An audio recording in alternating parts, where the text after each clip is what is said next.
Hello and welcome to FireDEV, a fireside chat with people in the industry.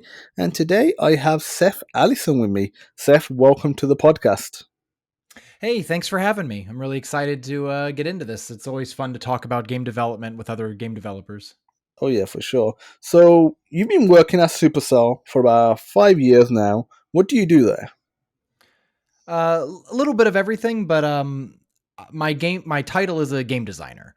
And so when I was first hired at Supercell, I was hired onto the Clash Royale team, and my focus was primarily new card development and balancing of the existing cards. Over time, I got into the community side and did the videos and a lot of social media presence. And after about 2 years on Clash Royale, I moved on to Clash of Clans, where I worked for about a year and a half with the kind of headlining thing that I worked on being the Clan Capitals feature that was released last year.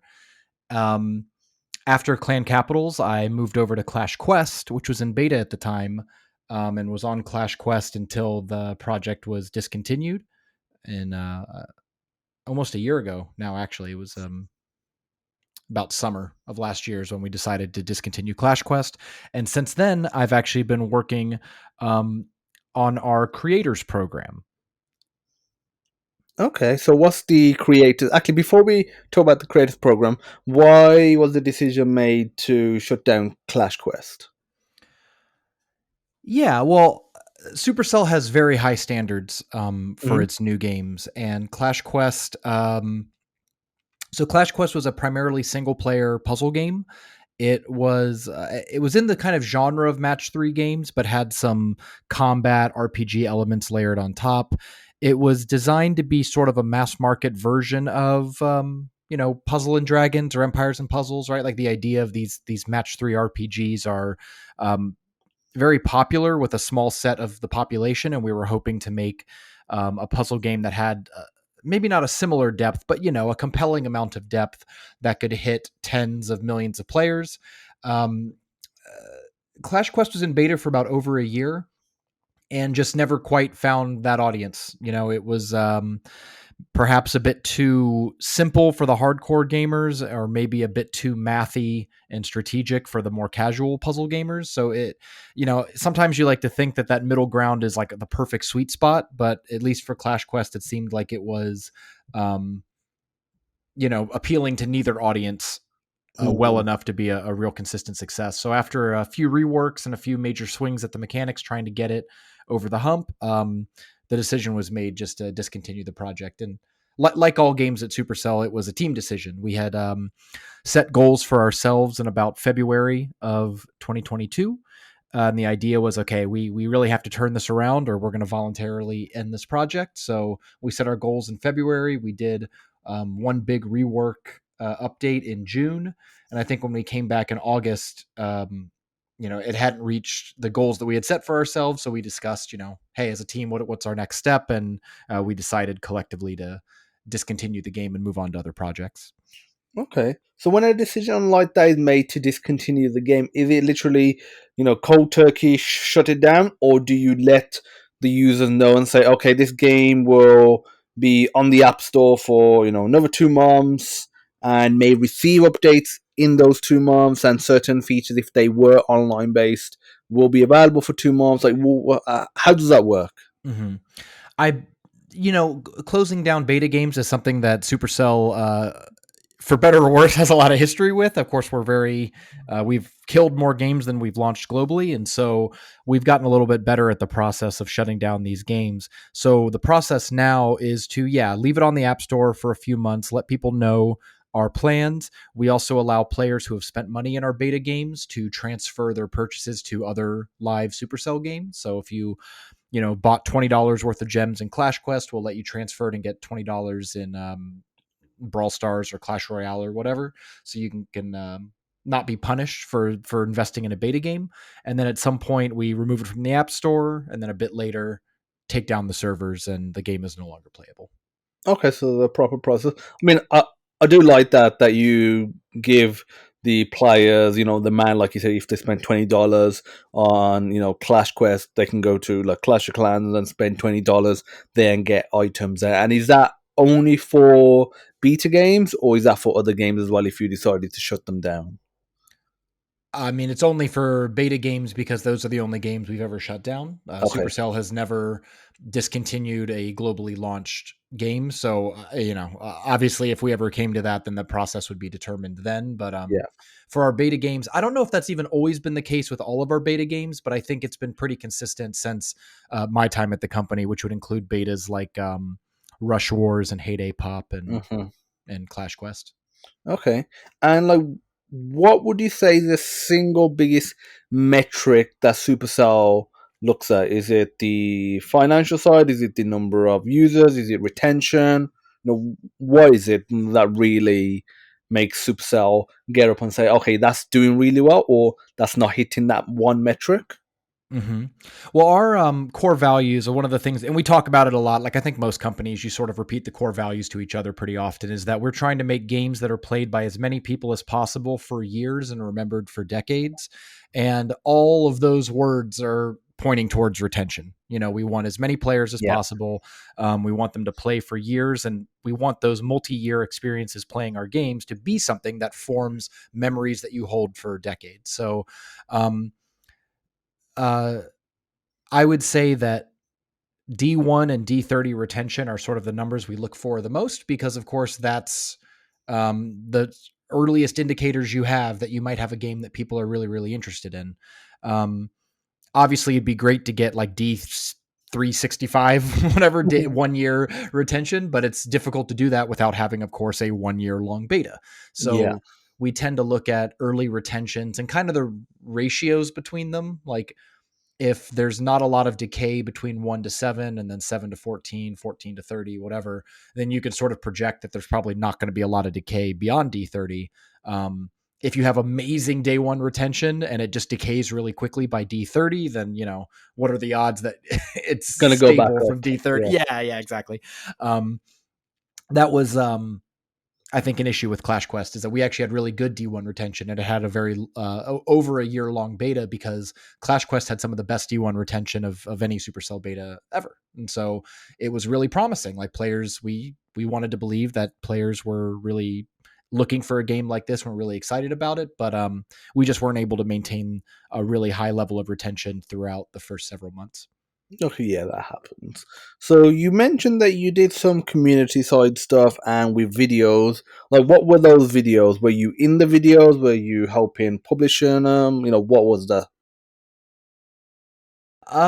So I have a kind of interesting path towards Supercell. I got into the game industry from being a competitive gamer. Like I was somebody who played tabletop gaming for tabletop gaming tournaments for money, things like Magic the Gathering, poker, things like that. And I got into game design because I sort of wanted to create these really competitive systems that players themselves would enjoy. So what ended up happening was I was working at another game company, Scopely, in 2015, 2016. And I remember playing Clash Royale the first day that it came out. It was, when you work at a mobile game company, every time Supercell or any of these other major companies release a game, they tell you about it. And it's like, hey, Supercell's new game is in beta. Everyone download it. Let's talk about it. Let's, see what they're up to. So I went home that first day of Clash Royale being in beta, played it at home on my couch, and I was like, wow, this is the next big thing. Like, I think a lot of people had that feeling, Yeah. but from the first night that I played Clash Royale, I was just really hooked. I couldn't put it down. I wanted to get more cards. I wanted to level them up. And so, about day 3 of Clash Royale's beta, I was streaming it on Twitch. Very clunkily. I'd never streamed before. So it was like I had a black background. I didn't have like an overlay or anything. It was just like a webcam and the gameplay and some text overlaid onto it. And I started streaming right away, and I was sort of learning streaming on the fly while playing Clash Royale.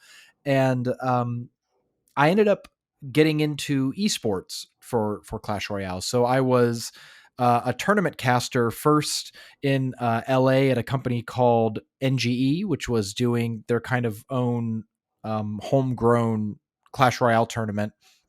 And I started casting that on Saturdays. And then from casting that, I got hired onto more official Supercell based productions. And so I was Clash Royale's like kind of primary esports caster for about 2 years, from 2016 to 2018. So I had this experience on camera. I was sort of an unofficial member of the community. And when I applied to be a game designer, I had this game design background, so it sort of fit. But when I joined, the existing game designer on the team did not want to be on camera. He's a brilliant game designer, but just not, didn't want to be a community voice.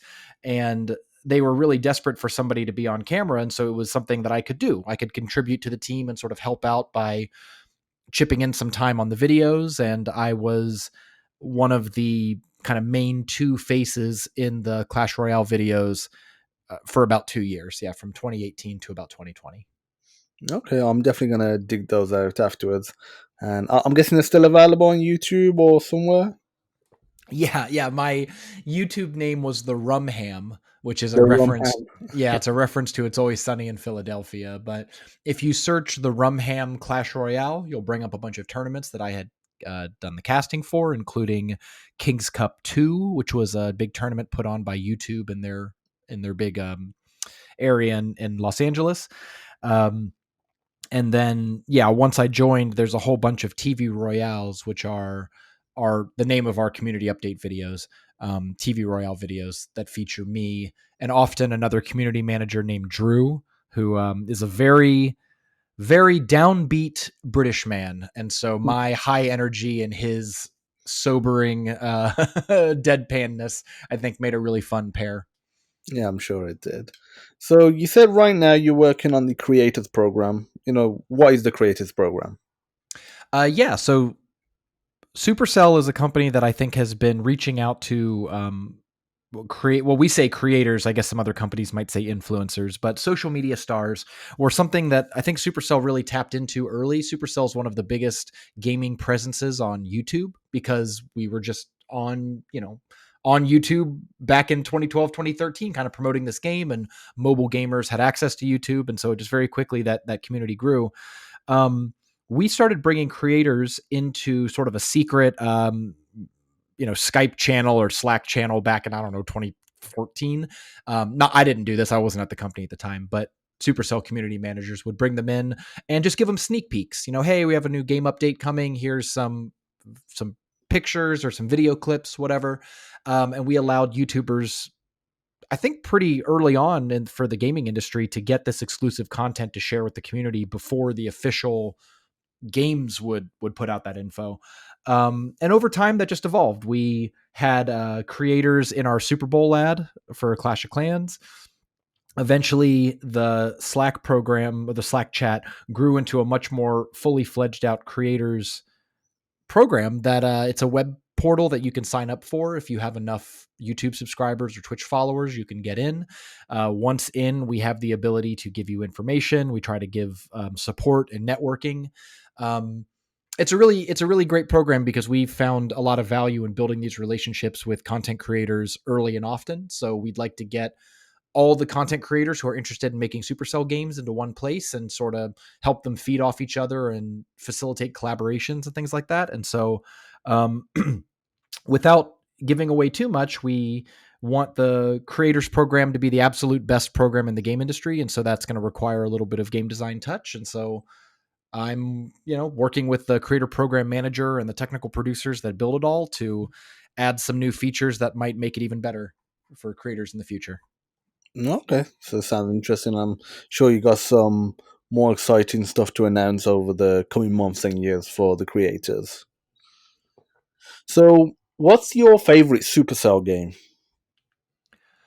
A Clash Royale. I mean, Clash Royale. it's not close. I will say, well, so when I first started playing Supercell games, it was in 2013. I was actually working at Zynga at the time, and mobile gaming was in a really interesting space early on because people didn't really understand games as a service yet. It was sort of thought, the biggest hit games were like Angry Birds, and Yes. Angry Birds being a box, quote unquote box title. You just pay for it once at a premium price and then you never spend again. The sales for those kind of games looked a lot like the box games that you'd buy on a console. They would come out, they'd get all this featuring on the Apple Store. They'd sell a bunch of units early on, and then there'd be this long tail of progressively less sales every day until eventually it's not really, no one's buying it anymore. Yeah, And everyone's got so it. Yeah. And so when you looked at the top grossing charts, it was kind of interesting because the top grossing charts would basically have some top 10 games. And then one day there'd be some brand new game in the top three. And then you'd slowly watch it crawl down the charts. And at the time, the top grossing charts was available. So it wasn't like an industry secret. You didn't need a Sensor Tower subscription. You just, every single person could see in their own iPad or iPhone which games were making the most money. And you would see, like Angry Birds 2 or whatever come out, be at number one, and then slowly ding, ding, ding, ding, ding, day by day kind of fall down. Um, so I remember scrolling to the bottom around like the top 200 and seeing this game called Clash of Clans. And then each day I kind of scroll the top 200 grossing, and I would notice that Clash of Clans would slowly be moving up. It was like one of the only games that was steadily moving up. And it was really consistent, like it'd go from 170 one day to 150 to 130, 125, 115, 110, like every single day it was moving up. And eventually it got into the top 50 and just, marched its way to number one and really never came down. So somewhere around, like, I don't know, top 100 grossing, I was like, all right, I got to try this game out. Started playing Clash of Clans, and I got pretty into it. But it didn't really catch me the same way. Like, I don't know what it was, if it was the fantasy theme or just maybe I wasn't so familiar with build and battle games, but Clash of Clans didn't hook me right at the very, very beginning. Sorry about that. But in, I want to say 2014, Boom Beach was in beta, and I fell so in love with Boom Beach. I played it all the time on my iPad. It was in soft launch in Canada. I think I got to like top 50 global, entirely free to play. I was just playing it so much and was so obsessed with it. And I really liked all the innovations that Boom Beach had made over Clash of Clans. And I would say Boom Beach was probably my number one Supercell game for a long time. In 2015, I was working in San Francisco and I had a relatively long commute. I had to walk to the Caltrain station and then take the Caltrain for like an hour to my job. And so I had a lot of this commuting time that I didn't have before. And around that same time, Smashland, which was another Supercell beta, had come out. And I got insanely hooked on that game as well. I was playing Smashland all the time at work and on the train ride to and from. And it was sort of like a live action multiplayer or a PvP game. It wasn't quite as live as Clash Royale. It was still turn based, but the turns were like 15 seconds long. So you'd take a turn, then they'd take a turn, back and forth and back and forth. I think I got to top 20 global on that game in their beta. I think I Christ. might have Did spent well. money. I don't remember. Again, I'm a really competitive gamer. I was really into it. And that was like my favorite for a very long time. Interestingly enough, a lot of the team from Smashland, after that beta was discontinued, went on to Clash Royale. And they brought in a lot of their learnings and their development, their expertise. And I think if you've played both games, when you play Clash Royale, almost right away, you can see the DNA of Smashland in there. So when I played Clash Royale, not only did I love it, but I think I could appreciate some of the parts of the meta and the progression that seemed to have been pulled from Smashland. And yeah, it was really good. And Clash Royale's still been it. I love that game dearly. It's such a great, great head-to-head PvP game that so seamlessly blends like a feeling of turn-based tactical gameplay with this real-time tension. Yeah, Clash Royale's my favorite. Clash Royale, fair enough. So what's it like working at Supercell? It's wonderful. It's honestly the best job I've ever had, and I'm fortunate to have worked at several game companies before and seen how a lot of different cultures work, big companies, small companies, and I think that really helps me appreciate Supercell's culture a lot. So when I was the first time I ever really heard anything about Supercell culture was at GDC in 2013. I attended a talk by the Clash of Clans game lead, a man named Jonas at the time, and he was talking about Supercell culture and how it's very cell based. There was just 13 people on the Clash of Clans team. They were all equal. It was a very flat hierarchy, and he was only the lead, quote unquote, because he was the one who did the public speaking. He wasn't like, a boss in any meaningful way, which sounded really cool. And he told this story about how they had been developing Clan Wars, which is a huge feature for Clash of Clans. It's kind of the main like social competitive clan, social competitive gameplay. They were developing the feature, and Ilka, the CEO, didn't see it until very late in the process. Like basically they didn't have any green light meetings. They didn't have to go to any executives for approval. They just sort of worked on it. And I think Ilka saw it like when he was at the Apple offices and it was coming in for approval or something. And they showed it to him like, oh, have you seen this Clan Wars thing? And he's like, oh no, I guess I haven't. I'm probably messing the story up. So I don't know how like factually accurate that is, but that was the story that was sort of told at GDC.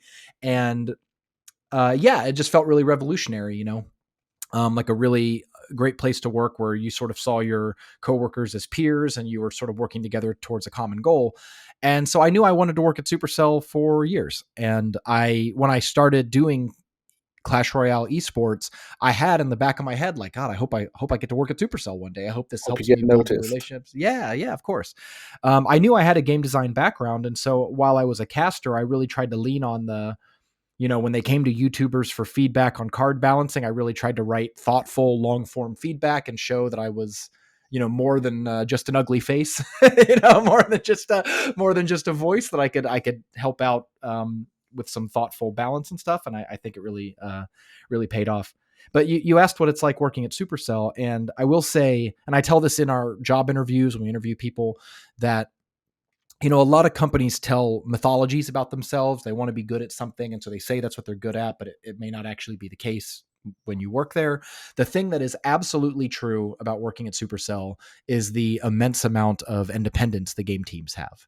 I mean, the game teams are really the lords of their own domain. There are game leads now, and the game leads, sort of manage and oversee the team, but it's super true that if you're like on a 20-person game team, that's the only people you really have to interact with and really get your ideas approved by. There isn't this layer of middle management that needs approvals. There's not green light meetings. Ilka, the CEO, has never come into the team space and said, you have to be doing this. This is your new mandate. Do this feature, do this job. Like, it's really, truly like open, independence for the game teams, which is remarkable. And it's been remarkable that we've been able to kind of maintain that over 10 years of the company's history, including through, ups and downs and game launches and game kills and stuff. We've managed to keep that as a sacred cow in a way. Okay, that's good. And so you mentioned before that you worked at Zynga. How is it working at Zynga versus working at Supercell?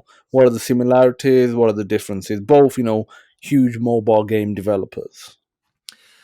Yeah, so Zynga is interesting because I worked there at a very, I guess, unique time or a transitional time in its history. So I don't want this doesn't have any impact on how Zynga's run today. They're like 5 CEOs away from where they are when I was there.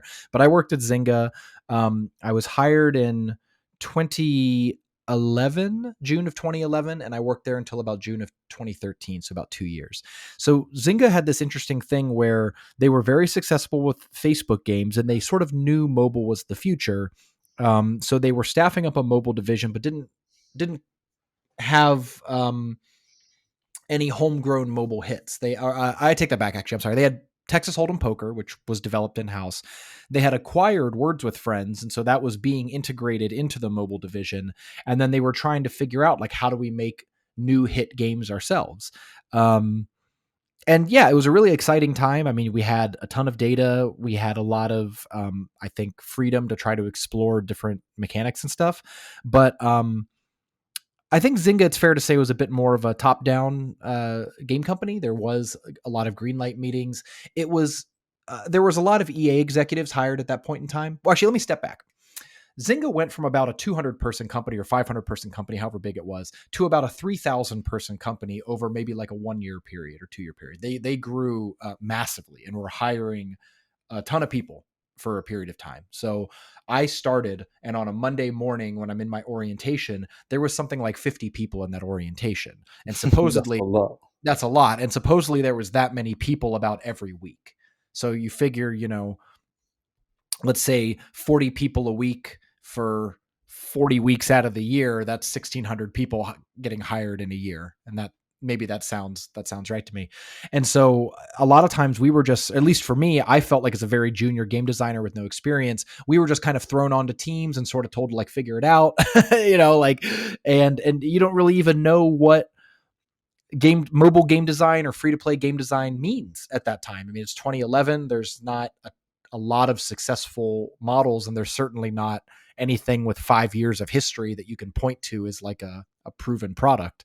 So for me, it felt like a lot of trying to learn as much as I could on the fly, but also kind of needing to get approval from management layers above you, and not and like I don't think anyone really knew what we were doing. A lot of the executives at the time were hired from EA because Zynga was growing very quickly and they wanted very experienced management. So just a lot of the general managers and other people hired were coming from EA. And yeah, I don't even mean that in like a negative or disparaging way, but it was just sort of a console game company trying, executives from a console game company trying to figure out mobile free to play in real time.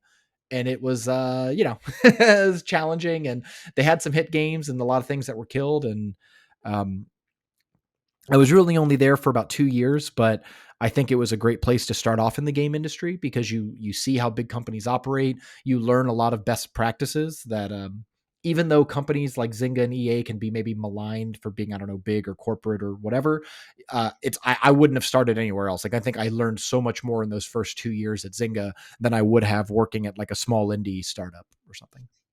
Okay, good stuff. And so, as a game designer, what tools do you prefer to use? What are like your favorite tools? Yeah. Well, obviously, like the Google Docs suite, like I used to Hmm. be really big into Excel, but I've kind of moved over to Google Sheets because it's so much easier to collaborate with. But I actually really like this program called Balsamic Mockups, which is it's a really Okay. simple mockups program. I feel like um, it's maybe not the most robust or most powerful mockups program, but it's very fast. It's a lot of drag and drop and easy to resize stuff. One of the like weird quirks of it is that they only have one font, which is Comic Sans, so that nobody can look at the mock-ups and think that they're final. It's like a little built-in quirk of the program that like nobody should look at these and be like, "Oh yeah, that's exactly what you meant as a final product," because it's all Comic Sans font. Mhm. But it's really nice because not only can you build mockups, but it's very quick to link them together. And so I would sometimes, when we're developing a new progression feature or something like that, you could quickly make multiple screens, link them together, show people how the feature would work, and walk through it. And I've found that to be a really useful tool.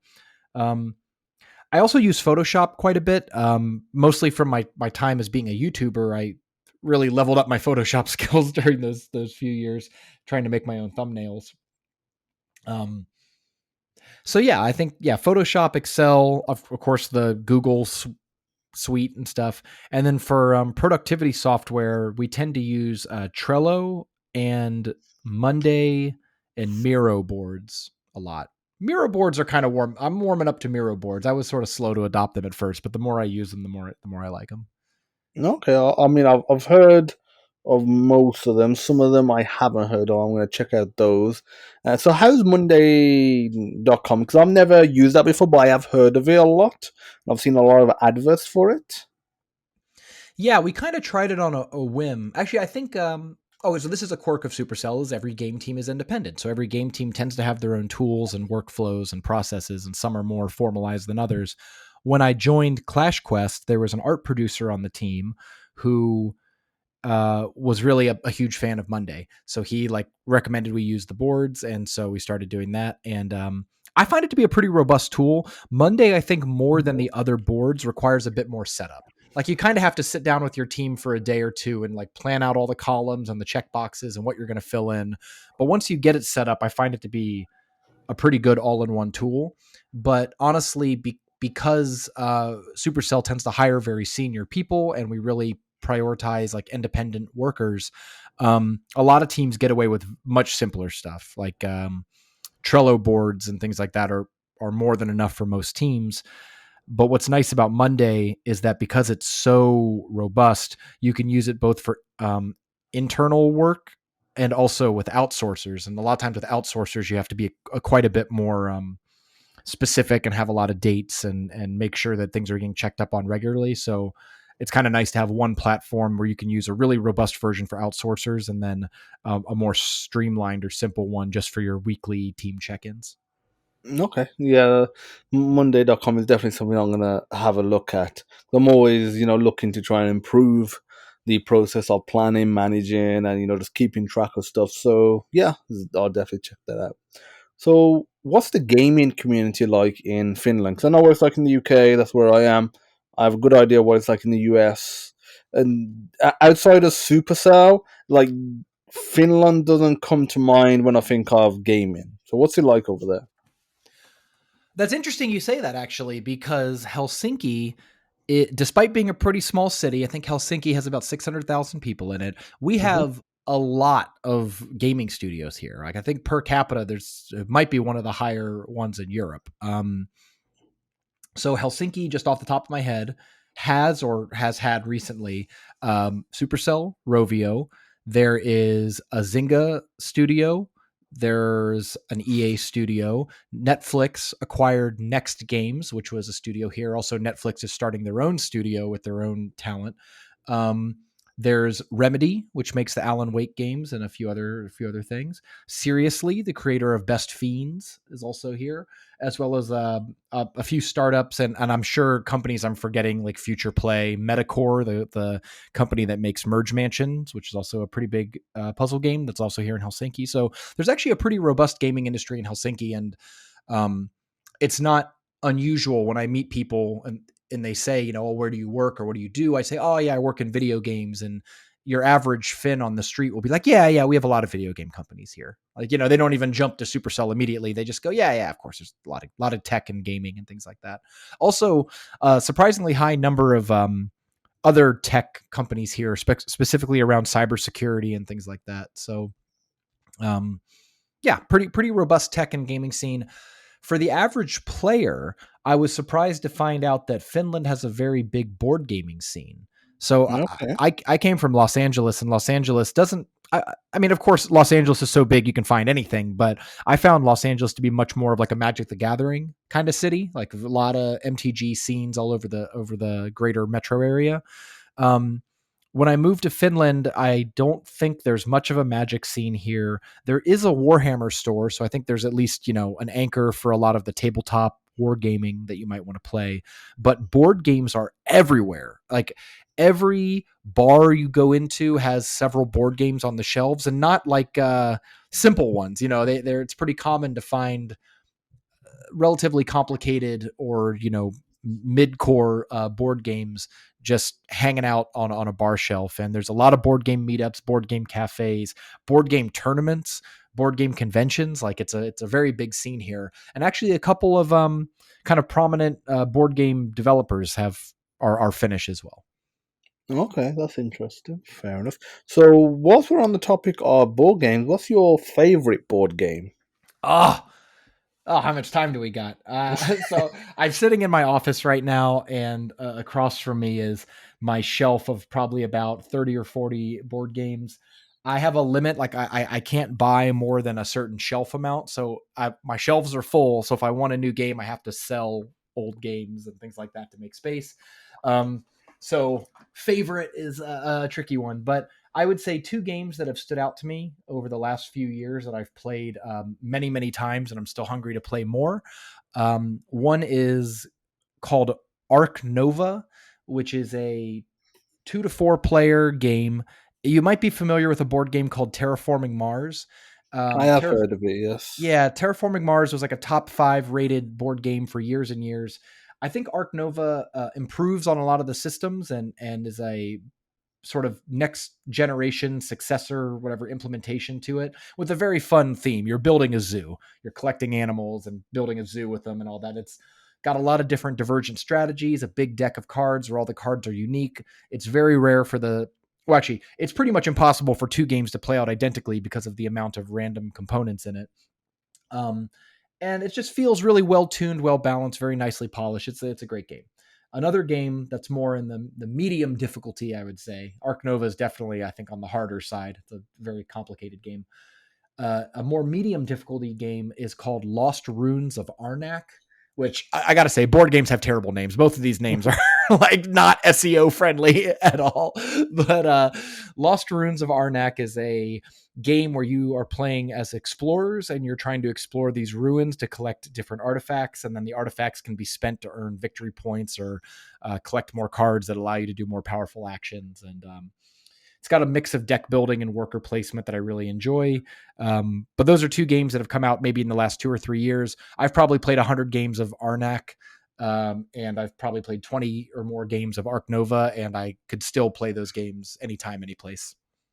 Okay, so it sounds like board games are a very important part of the Finnish culture.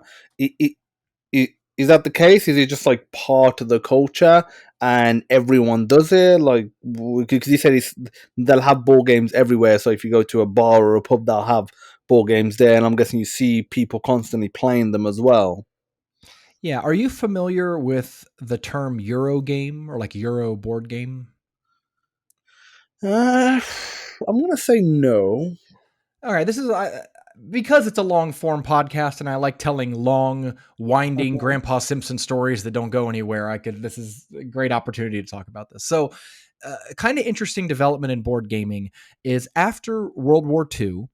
America and let's say Germany were in very different cultural points. America was kind of riding high on winning the war, and there was a lot of glorification of the military and of combat. And you started developing these very popular board games in the 1940s and 50s, like Risk, Axis and Allies, that were very much about playing a nation, conquering these other nations, rolling dice to resolve combat, destroying enemy armies, that sort of thing. Meanwhile, in Germany, there was this process of denazification where they were trying to, culturally move Germany away from this militaristic, warlike society that had been kind of forced upon the country by the Nazi Party. And so there was a period in time where games were meant to be played with your family, but it was very, verboten, I guess is the word, to glorify the military or war or combat games. So there was this explosion of games that were around farming and agriculture. I wouldn't say cooperative games, but games where you could do your own little puzzle or build your own little farm with relatively minimal interaction with other players. And at the end, whoever had the best farm or earned the most points would be the winner. Um, which is very different, of course, from the American war games, which are highly interactive. Like every time you take a region in Risk, that means you're taking it from another player. It's sort of this constant struggle for power and supremacy. And in Germany and Northern Europe in general, the games that were becoming popular were much more like Catan, which, really sparked the renaissance of board games back in 1996 or 94 when it came out, as this like very fun, exciting farming game. Um, yeah, so I can't say how much of that rubs off on Finland, but Finland and Germany definitely are like cousins culturally, like both Northern European countries.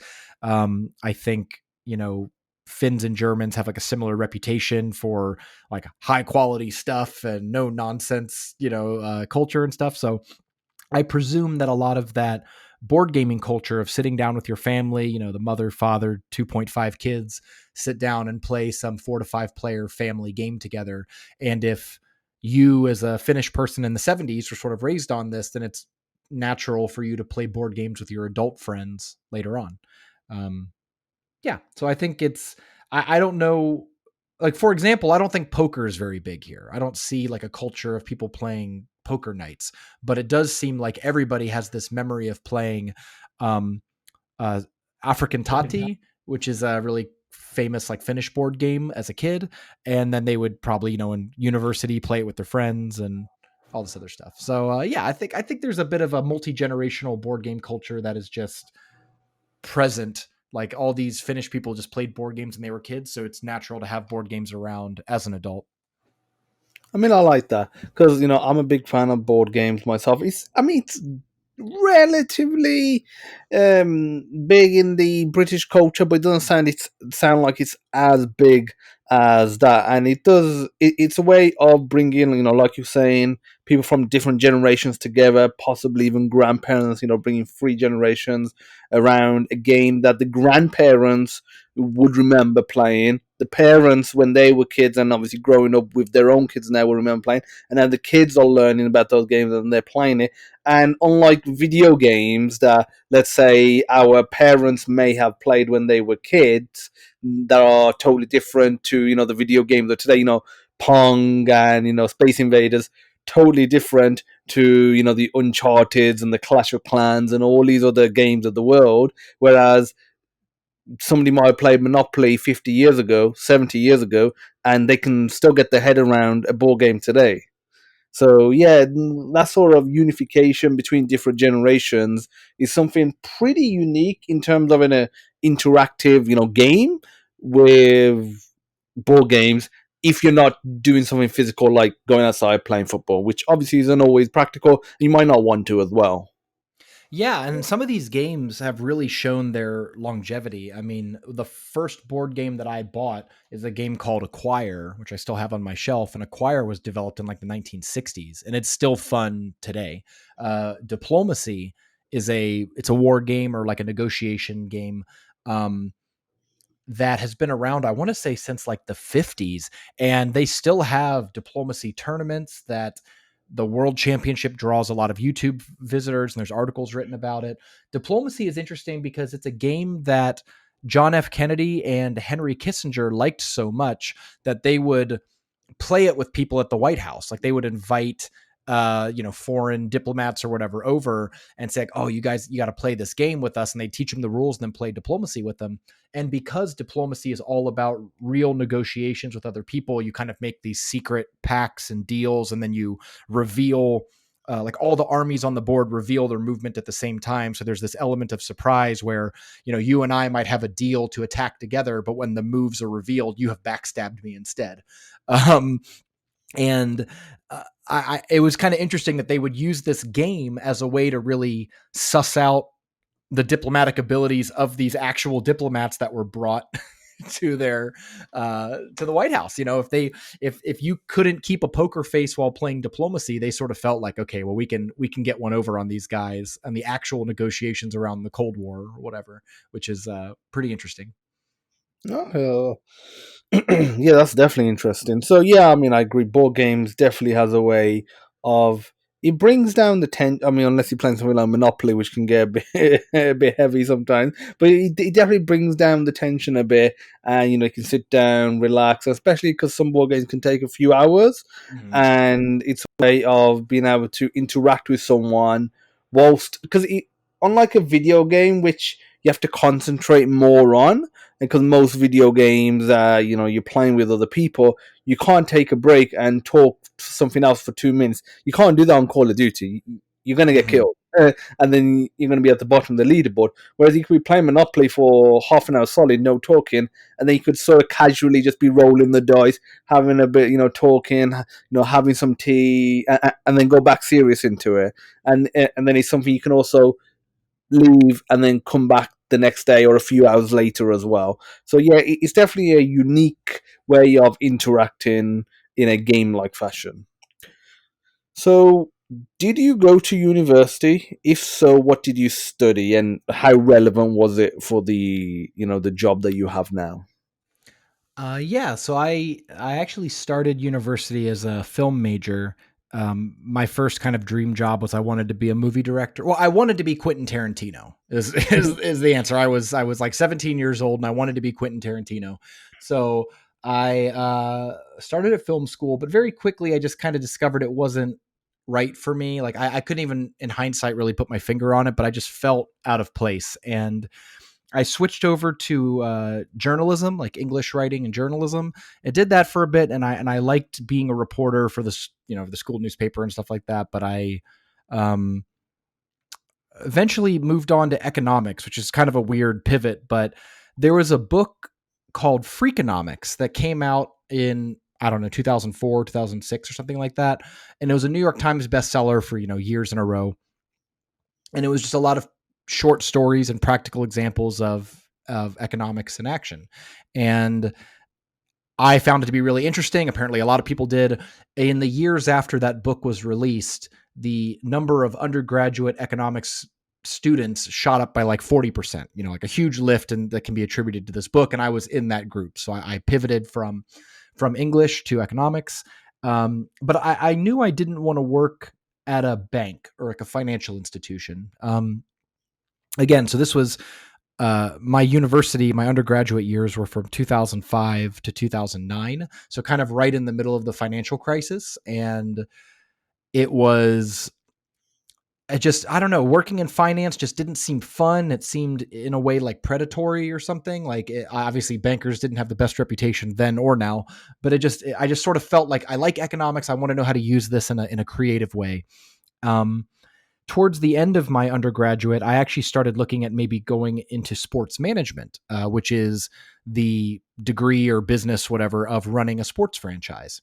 Because I felt like maybe being in the front office of a sports uh, team, being the person who deals with the contracts and which players do we draft and the team analytics and all that would be the closest thing to playing a game in real life for high stakes. Like how else do you play a game with millions of dollars on the line if not working for the NFL? So I I started to do sports management, and again, instantly I sort of felt out of place again. It was everyone in there was like a former sports player. I felt like, to be honest, like being candid, I felt like a dork. I felt like a nerd. I just felt like a dweeb surrounded by jocks, and I didn't like it. I felt, I don't know, uncool or unwelcome or something. And it But was how were they in terms of being welcoming or not welcoming? Was it something that was more in your own mind, or was there actually some element of truth in there? How you felt? it was in my own mind. Like for Okay. sure it was derived from insecurity. I think in practice people weren't unwelcoming, they were just insular and stuck with the people they knew. So for example, Yeah, of the course. master's degree for sports management at my large football state school had a lot of people who were like former walk-ons who were like, okay, well, I'm not going to be a pro football player, so maybe I'll go be a trainer or a coach or an agent or a front office guy or something.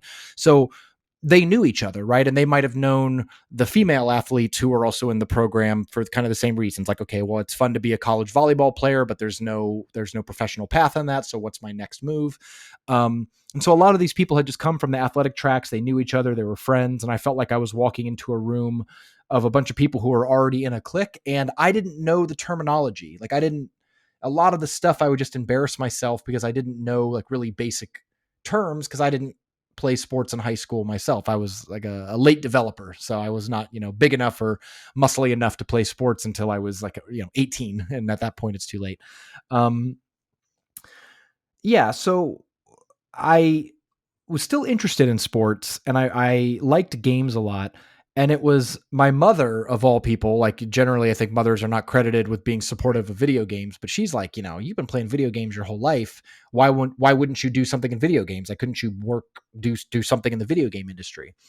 And it's weird. I had never really considered it, but I grew up in Florida, and Florida doesn't really have an industry like that. I mean, even today, there's really not that many game studios in Orlando or Miami or anything like that. So growing up, I felt like all the adults that I saw were like working in real estate or car dealerships or like hospitality, things like that. I didn't know anyone whose dad or mom was like a computer programmer. So the idea of like working in tech was just so foreign to me compared to maybe somebody who grew up in Stanford, California, where everyone's a computer programmer or works in Silicon Valley or whatever. So I had this impression that to work in the game industry meant to be a programmer or a digital artist. Like there was basically only two jobs. And a game designer was sort of like a king who was crowned after proving that you were a good game programmer. You'd be a programmer on this game for 5 years, and because you had all the good ideas, you got elevated from programmer to game designer. I didn't really think of it or understand that it was a discipline that could be learned separately from the technical implementation. So, I did like a 5-minute Google search, and it turns out that you could be a game designer without being a programmer. I have no idea how I spent 4 years in college and didn't look this up.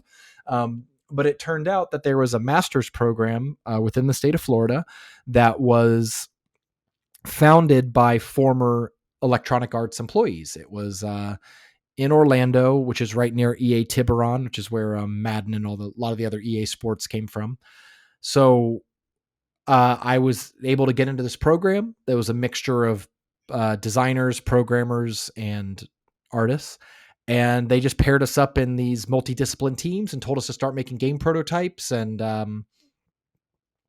it was a 1.5 year program, so about 18 to 20 months straight through, no break or anything.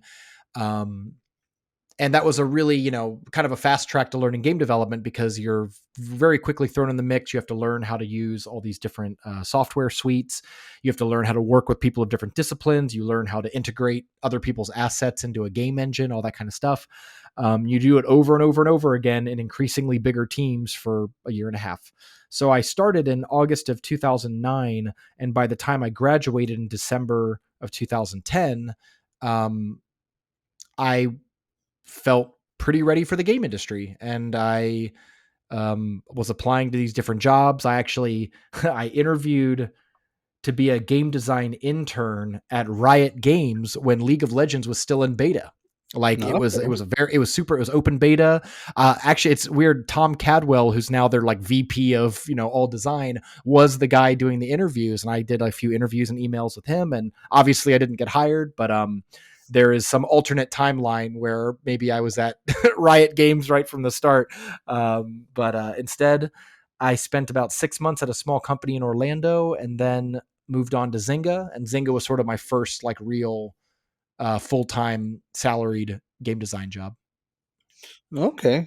That sounds good. So I know what you mean. When you get into the gaming industry, you're trying to. The first thing that comes to mind is programmer. Second is probably artist for me, and then everything else next to that just doesn't come to mind. You don't think that you need sound engineers, yet every game virtually has sound.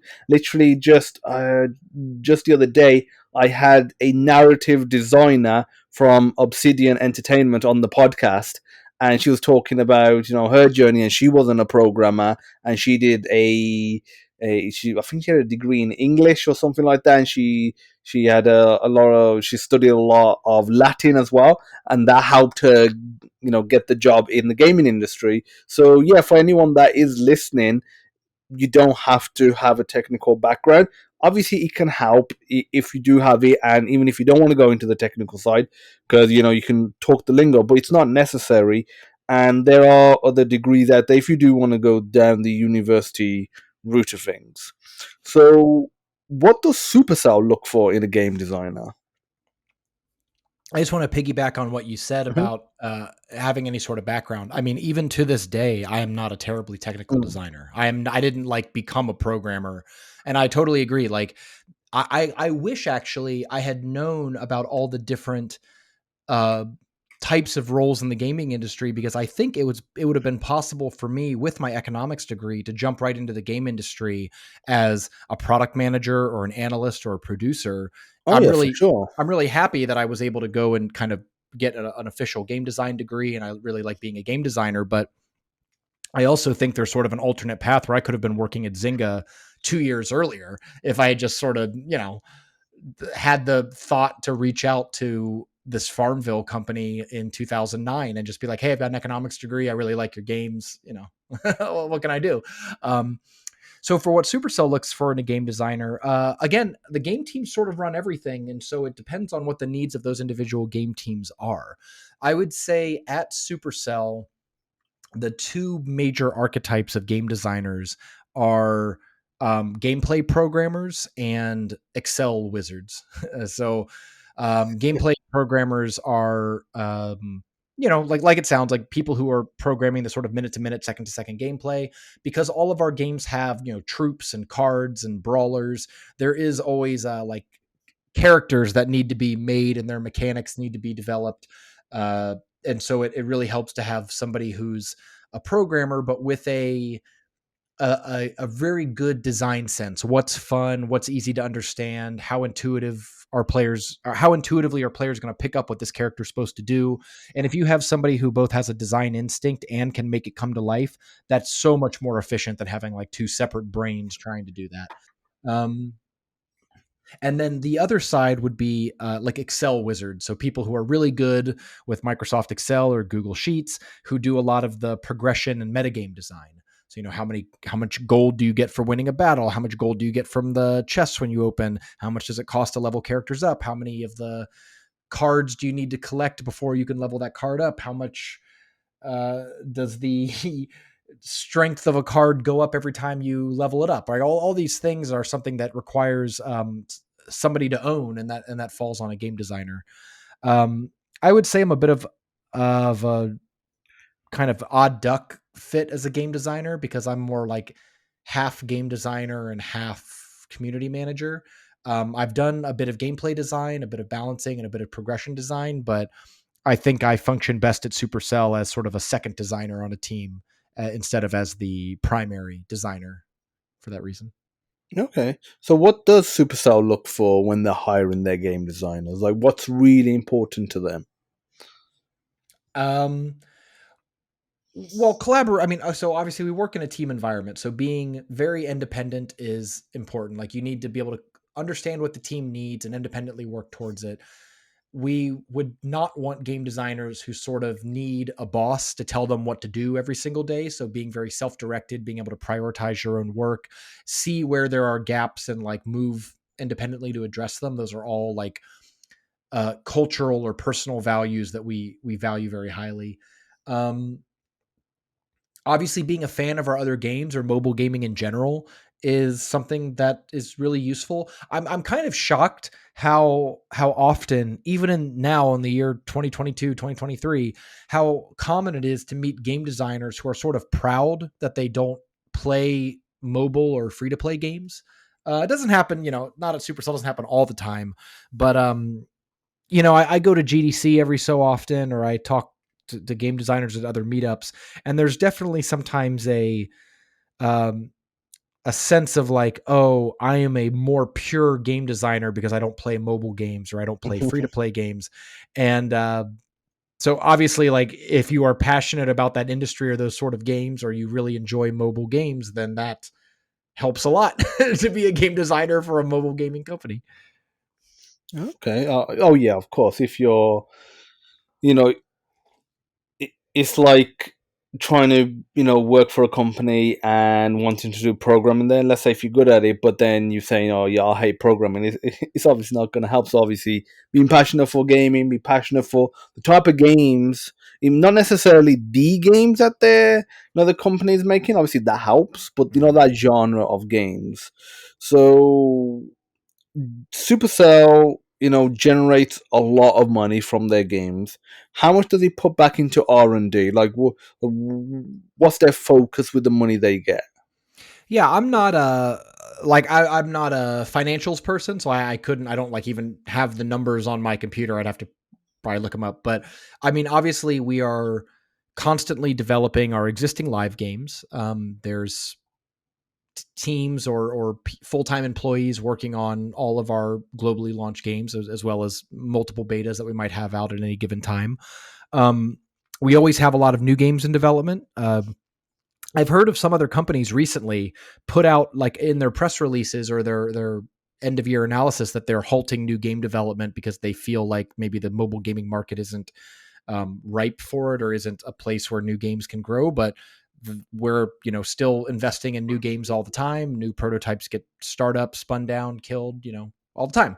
Um, I mean, we don't spend a ton on marketing, so I would say that probably compared to another game company, we are investing in R&D, development, programming, art, new games, expanding our live games.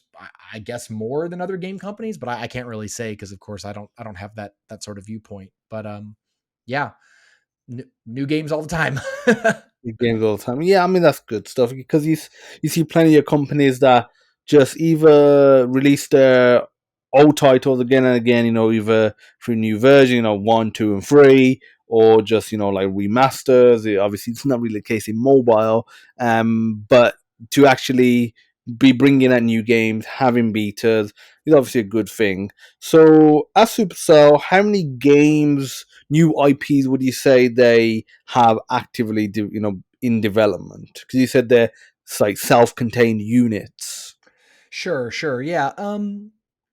I mean, I don't think not every game team forms with the idea that it will be a new IP, right? So there are some prototypes that maybe don't have or have like a placeholder IP and that they either want to figure it out later or something like that. But like for example, Everdale, which was a game we had in beta for about a year and a half, and shut down last year. There was a point in that game's development where they flirted with being a Clash game. Like they thought like maybe this should be like a Clash building a village, but ultimately decided to go with a new IP themselves, with the Everdale kind of peaceful village valley IP. So, um, like I at any given time we have some number of new games in development. Some are using the existing IPs, like Clash Quest was obviously a beta game using the Clash IP. We've also revealed a game called Clash Heroes that is using the Clash IP, and very recently we did a beta test of a game called Squad Busters that uses all the IPs together. So it's Heyday and Brawl Stars and Clash all in the same kind of Super Smash Brothers Z crossover. Um, but certainly there are new games in development that are trying to explore their own art style and new IPs as well. So I don't know. At any given time, we have like I don't know a half dozen to 10 games in development, new games in development, depending on how far along you want to call it. And some of them reuse existing IPs, and some have new IPs. Okay. So you've got a decade plus long career in gaming. Why did you go down the mobile route instead of, console? And are you, a gamer outside of mobile? Do you play many console and, PC games as well? More traditional type of games? Yeah, well, one quirk about me, and I'll just lead with this because all my friends razz me about it, is I don't really like single player games. Like, never have. I just don't find them interesting. I don't know. Actually, I'll go further. I'll give you a hot take. I think games are actually a terrible medium for storytelling. And I know a lot of people say they're the best medium for storytelling, but at least in my experience, I've not found them to be like a compelling or intriguing vehicle for storytelling to me, at least in these kind of single player narrative driven games. I would prefer a good HBO series over playing like a game that's primarily made up of linear storytelling paths or even divergent paths with different endings or whatever. I don't know. That maybe I'm weird. So I've always been a multiplayer gamer. I've always loved competitive games. And growing up, I was really big into tabletop games like Magic the Gathering and Warhammer.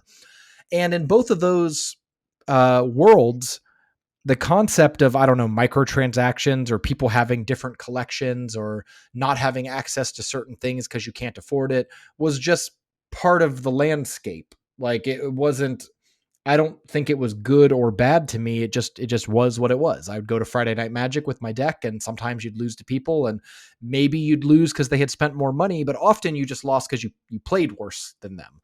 Um, and yeah, so when Facebook games came around and free to play games came around, I remember even in my early 20s being kind of off put by all the vitriol and the hostility towards it. People were like, "Oh, these games are predatory and awful and manipulative and whatever." And I just remember being like, "Oh, it's just magic." Whatever, like it's Warhammer, I don't know. It's like this is just a dimension of the game that has always been there to me.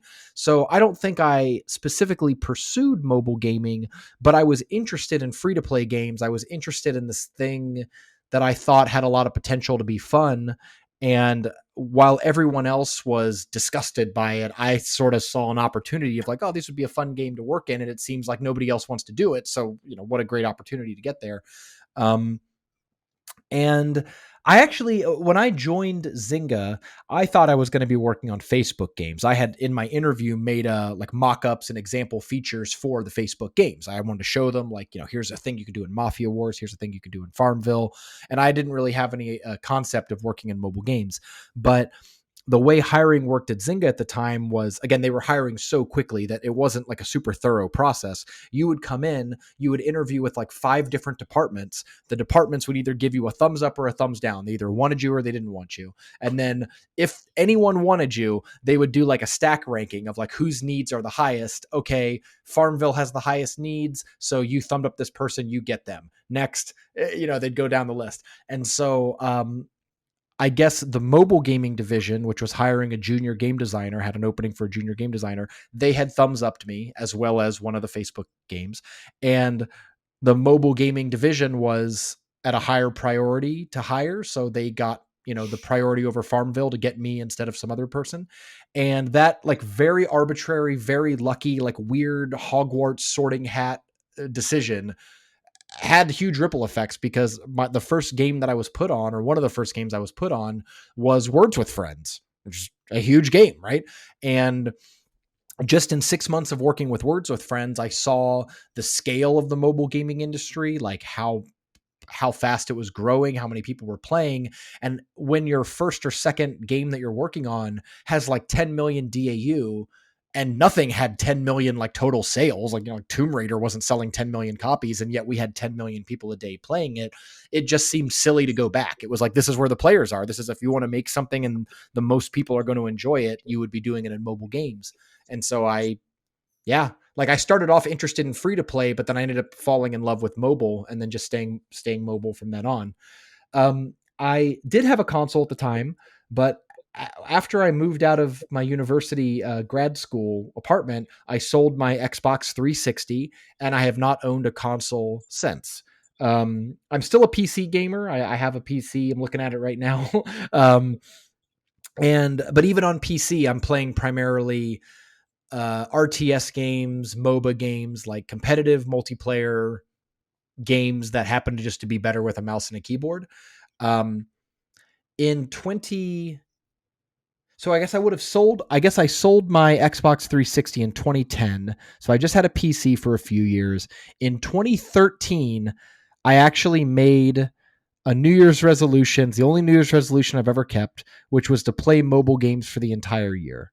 Because I had been working in the mobile game industry for 2 years and I had this sense of like, all right, time to eat your own dog food, right? Like only play games that are mobile games or mobile first games.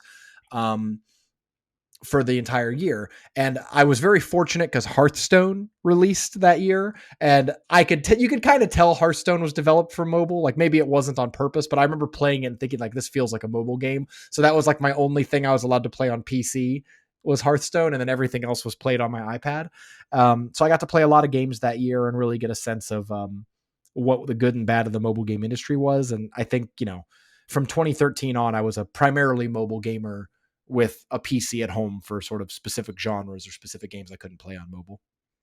Okay, so all this talk about mobile games and the free to play stuff, segues nicely into my next question of a lot of games have become inundated with microtransactions and they've effectively become pay to win games. Many consider Clash of Clans and other Supercell games to be similar. What's your take on that? Again, like I said, I from the very beginning of people complaining about free to play games, it just didn't resonate with me. And, I don't know if that makes me like a class traitor or something like that, but I don't know. It's never really bothered me that much. Even in games like Clash Royale, where having higher level cards, can feel like a punishing thing. But I would say for games like Clash of Clans, I I don't really see Clash of Clans as pay to win. I see it as pay to progress. Like you can pay to speed up your progression, but at any given point, you're playing people in the same trophy range as you. So even if I started up a brand new account in Clash of Clans and I dumped $10,000 into it on day one, I don't even know if you could do that, but like let's just say hypothetically I could, and I just mashed all the buttons and tried to get it as high of a level as possible. Okay, sure, I'm gonna crush people for like 20 battles in a row, but then I'm going to hit this trophy streak because I'm winning every battle, 3 crowning everyone with my super OP units. That after those 20 battles, I'm kind of just back to playing other people who are at my level. I paid up to Town Hall 13 and I crush a bunch of people, but then I'm right back to playing other Town Hall 13 people.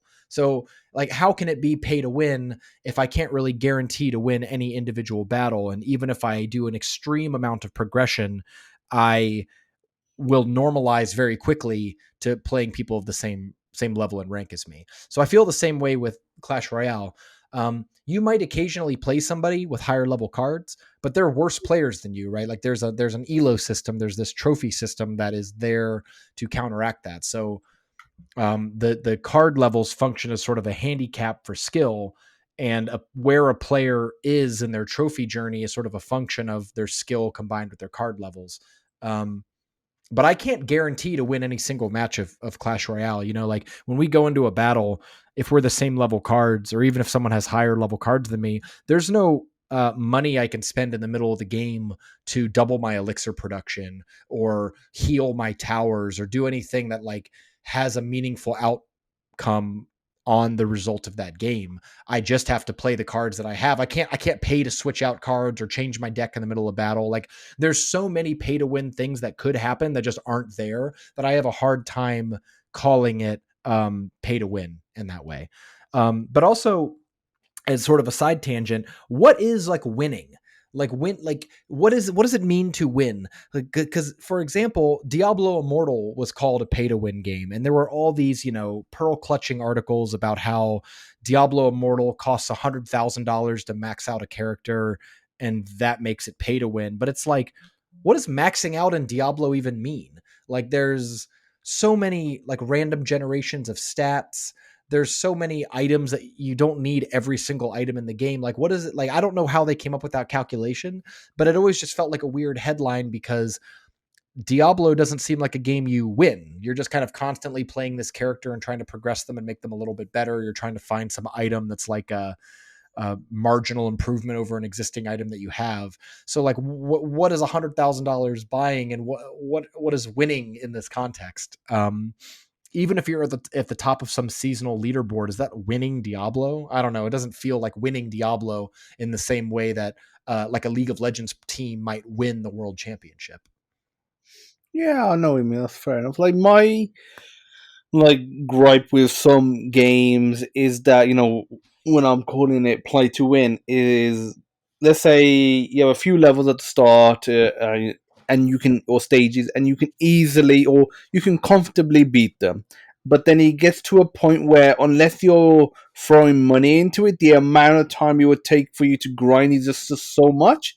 It just feels like you're just doing the same thing again and again and again, or you're gonna have to pay for it. And obviously, some people don't mind that. I feel like you're on the mindset of like, yeah, that's fine as long as it's a fun, grind. As long as it's a fun process, whether you're mining something, collecting something, unlocking something.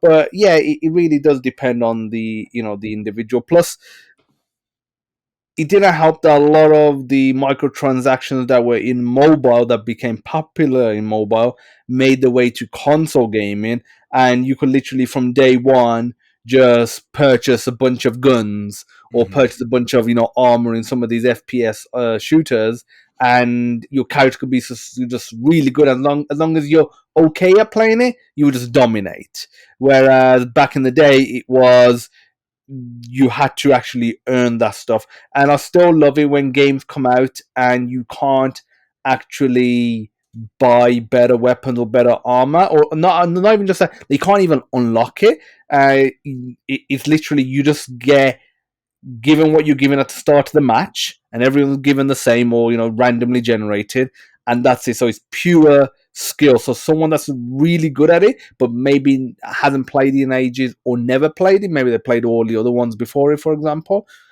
they can come in and still dominate.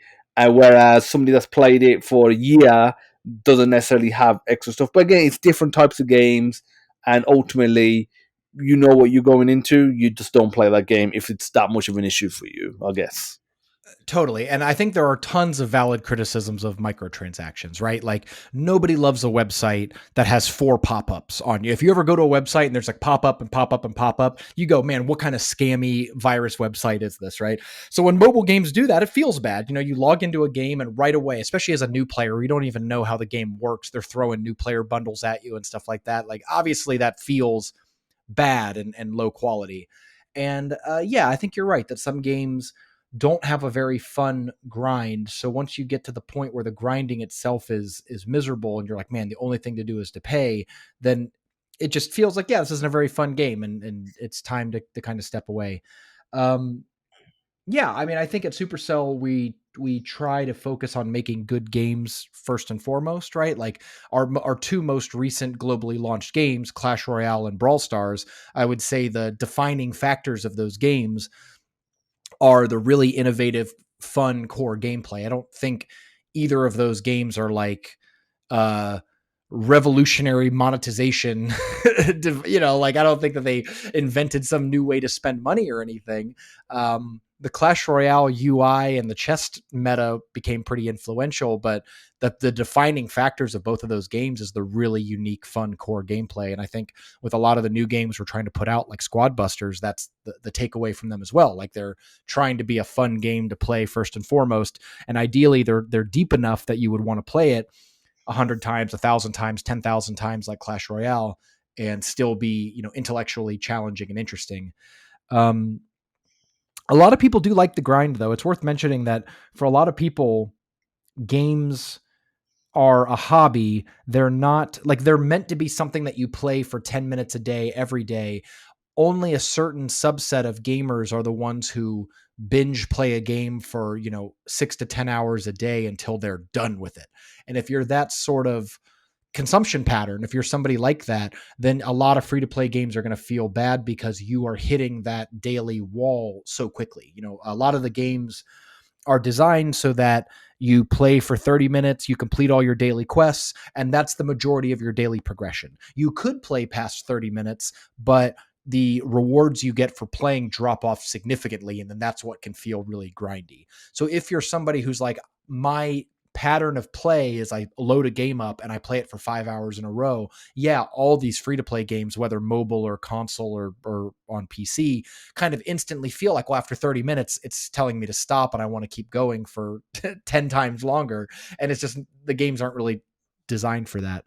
But something that I do think is interesting about the criticism of free to play games and microtransactions is the very amorphous feeling of like pay to win. The words pay to win and the words free to play are used so loosely and so broadly that in some cases I feel like they cease to have meaning.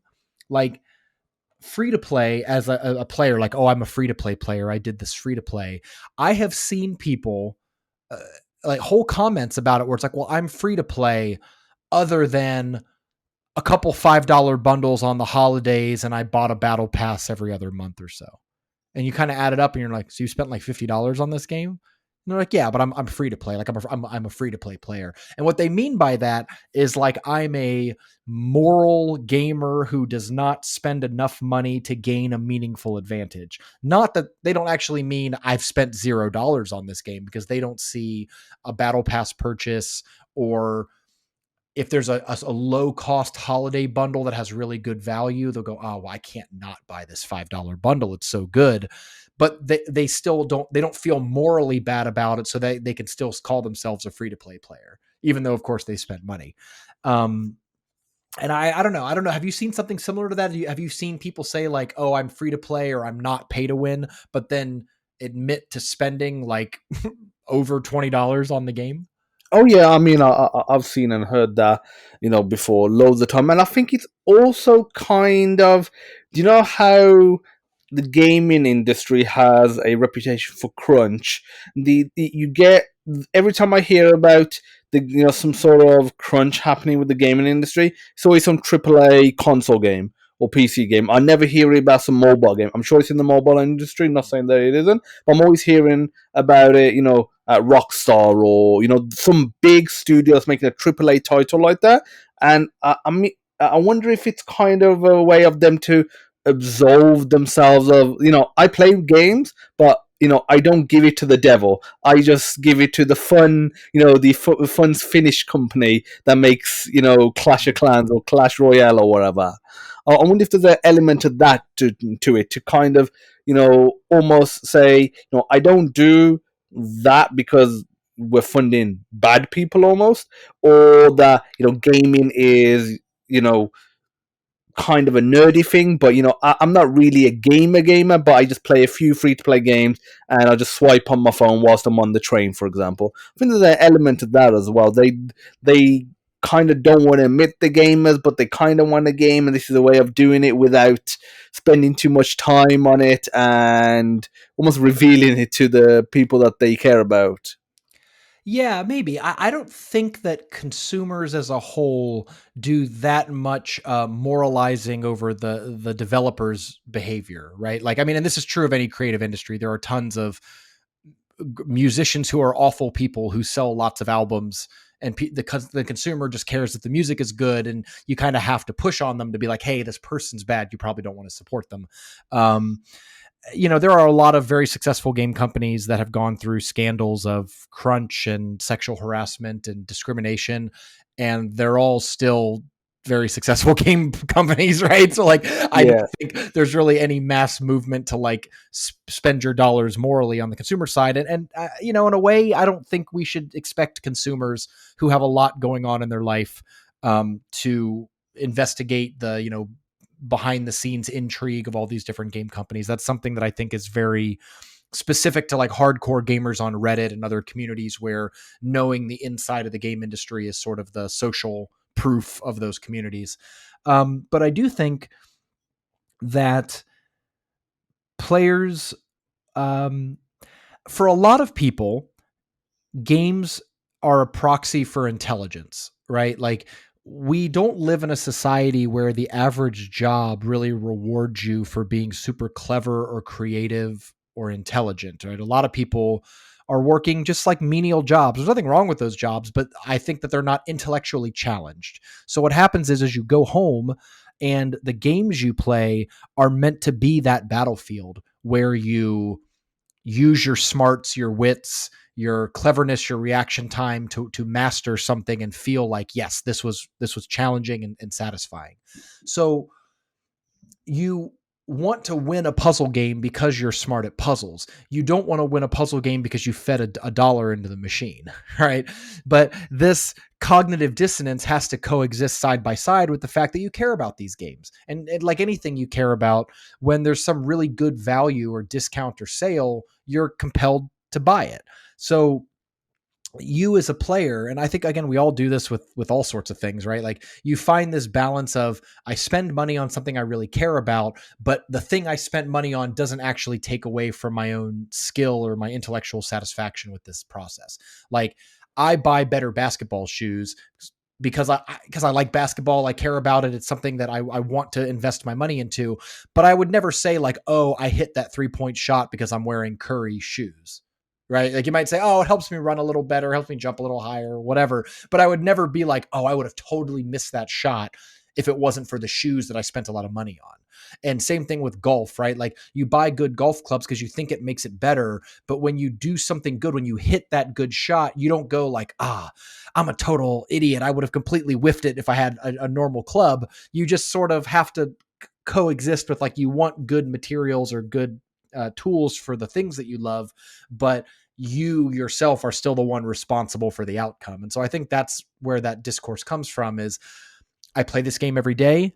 I love the game. I want to get better at it. I want to have more cards and more decks.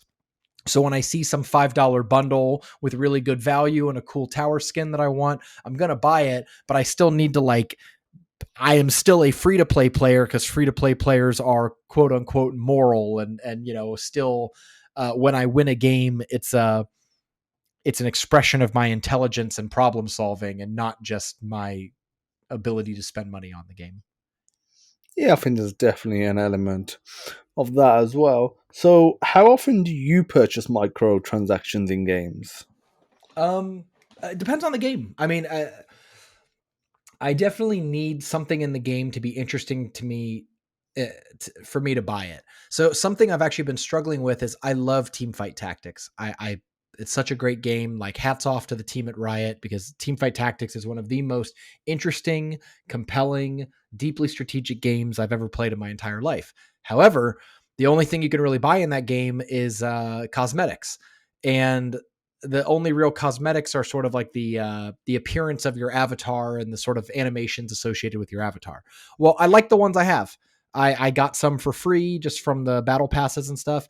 And I like how my character looks. I like the animations. I don't feel like a pressing need to buy any more cosmetics. And so I don't really spend money on the game. But I wish I could. Like I wish there was something that I wanted to spend money on in the game because I play it all the time. and because I play that game the most, and yet I don't really spend any money on it, I feel kind of bad that I'm getting all this like high quality gaming for free and I don't really have like a meaningful way to give back to the game developers. Um, but in other games, sometimes, especially deck building games, card games, I'm a huge sucker for wanting to build all the different decks or different strategies. So, when I started playing Hearthstone or Clash Royale or Magic the Gathering Arena, I would start cracking open booster packs right away because I wanted to be able to play two, three, four different decks. Um, I've spent money on Marvel Snap as well, kind of the same thing. I buy their Battle Pass because I want the new cards that are exclusive to the Battle Pass. I want more money so I can upgrade my more gold or whatever in the game so I can buy more variants, which allows me to upgrade more cards, which allows me to build more decks, yeah. So I would say the things that get me to spend money are definitely like content, cards, different characters, figures and stuff.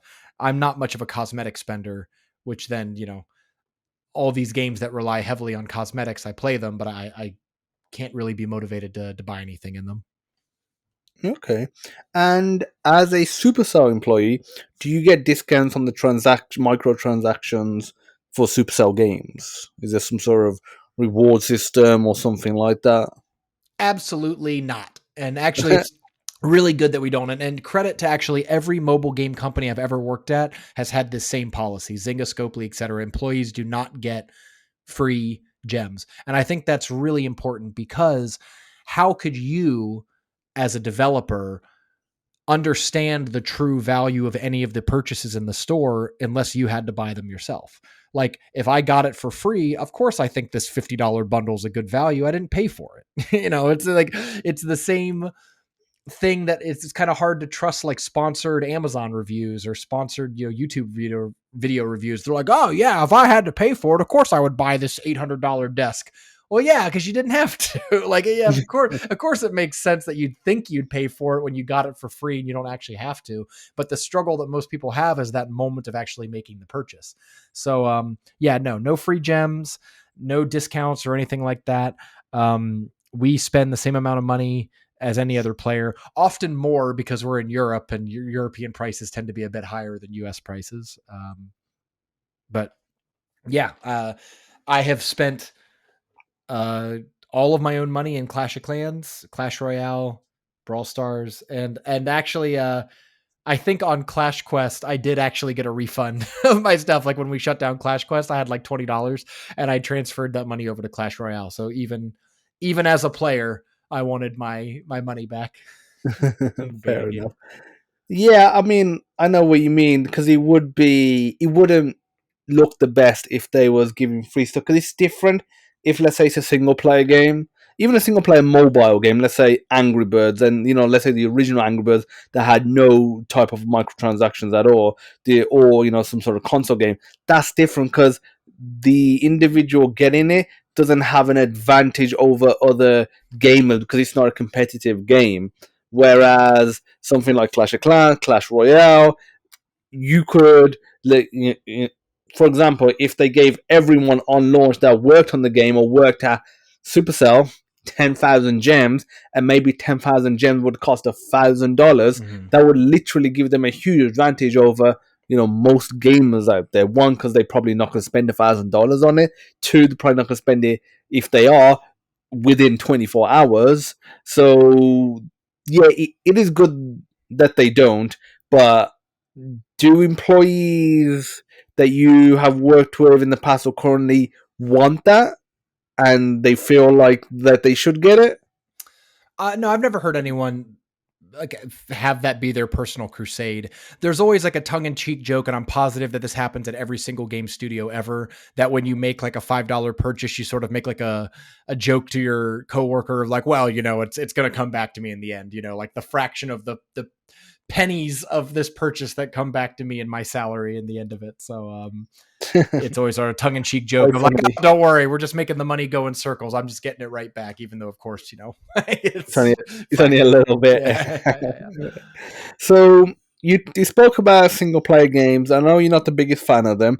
Do you think the single player gaming industry is dead? It feels like it's dying to me. I'm the wrong person to ask. It'd be like asking me if country music is dying. Like, I don't know. It's been dead since I was 7 years old. I have no idea. Right? Like, I don't know. Actually,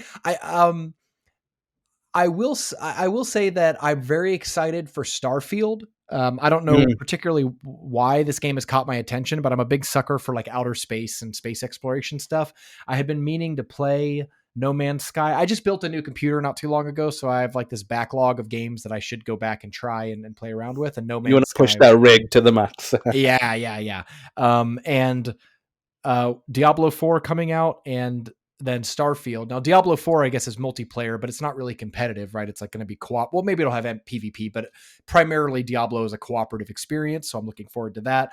And for whatever reason, Starfield has caught my eye. So I'm actually hoping to maybe like do some upgrades onto my computer right before it comes out, so I can play Starfield on like ultra wide photorealistic mode or whatever I can do. But, yeah, it's hard for me to say if the industry is dying or not, but I do think that an issue is that gamers have higher and higher expectations for the graphical quality, for the length, for the complexity of the story, but I have not seen the industry adjust in pricing to make it worthwhile. So, for example, in like 1996, GoldenEye costs like $50 or something, or $70 or whatever, depending on how much it was where you were buying it from. And if you keep up with inflation, that's like $120 today or something like that. It's a lot for like the base model of a game. GoldenEye was made with like 11 people in 9 months or 18 months or something like that. So when you have 400 people working on Assassin's Creed for 4 years, and then it comes out and gamers still just want to pay $60 for it, it's like, woof. Like, I feel bad for that industry because the amount of people needed is going up, the amount of time needed is going up, but I haven't seen the price go up to make it make sense. Like, perhaps if these big single player games cost $250 and people were willing to spend $250. Jesus, imagine that. Here's what I'm trying to say. What I say is that if it was $250 and people were willing to pay it, then there wouldn't be microtransactions in this game, and there wouldn't be crunch in the game industry, or there'd be a lot less of it. But it's kind of the crunch and this forced microtransactions is sort of a function of people want 400 developer games that have been developed for 4 years, but they still want to spend 1996 11 person and 9 month prices for it. So like, I don't know. Luckily, I don't work in like an industry that has to make sense of this formula, but when I hear struggles coming from the AAA industry, it kind of always comes back to that formula. Like, people don't want to pay $100 for Cyberpunk, even though Cyberpunk's probably worth more than $100. No, yeah, for sure. Yeah, I know what you mean, because I remember when games were, so in the UK, console games were 30 quid or 35 quid roughly. And that was in the PS2 era. But a PC game, because PC games are traditionally cheaper, I remember that was sub 30, they were like £25. And I remember when PC games went above the £30 mark, I was like, oh my god, they're gone above 30. And then, console gaming, games went to about 40. That was round about that PS3 era, with still some below the £40 mark, and then PS4 era, every big game was £40 or more. Mm-hmm. And now with PS5, you've got games that are £70 base, and then 60 to 70 easily. Like a new Harry Potter game, if you're buying it at recommended retail price and not some discount, which you can usually get, but if you look at regular price, Call of Duty, those sort of ones, you're paying a fair bit of money.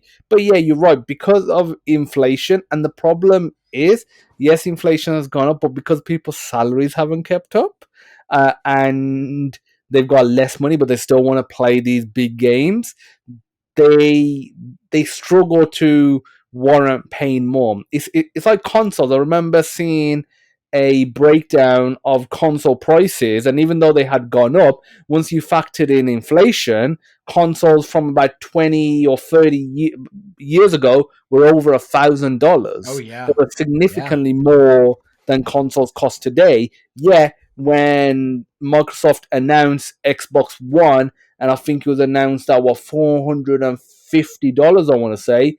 You watched that E3 conference, Phil Spencer was getting booed on stage, and even though it was cheaper than consoles that they probably bought 20 years ago, it's just because the number value for starters is obviously higher, and two, the salaries haven't kept up. So yeah, it is harder for them to warrant, and I think as a result, you've got the mobile gaming industry that's come in and that's been like, you know what, you can have a free game.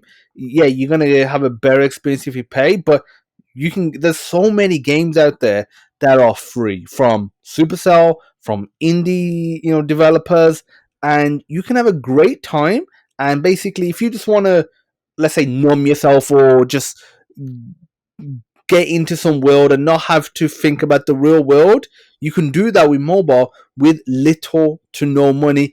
On top of that, with a device you already have. Like everyone now has a mobile phone and many people have tablets, but it is still an active choice to say, I'm going to buy the new PlayStation, I'm going to buy the new Xbox.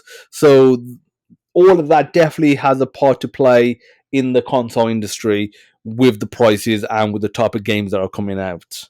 And you're actually tapping into something that I think is really revolutionary about free to play games is it's I don't think people understand how inaccessible gaming was in the Mm. 1980s. Like when you see these old ads for Macintosh computers from like 1980 whatever, they're like, "Oh, I'll get the new Macintosh computer. It's $5,000." And you go, "$5,000 in And 1984? Like what are you even what?" now, Yeah. like, I mean, who's gonna buy a computer for even $2,000? Like, for most, let's say Americans, that would they probably don't even have. Like, I'm sure you've seen those studies that show that the average American has what, 1,000 or a few $100s in their bank account at any given time, and they can't afford a major expense. So, like, for you to say, oh, spend $500-600 on this console or more even, and then on top of that you've got to spend 50, 60, $70 per game, you may not like it.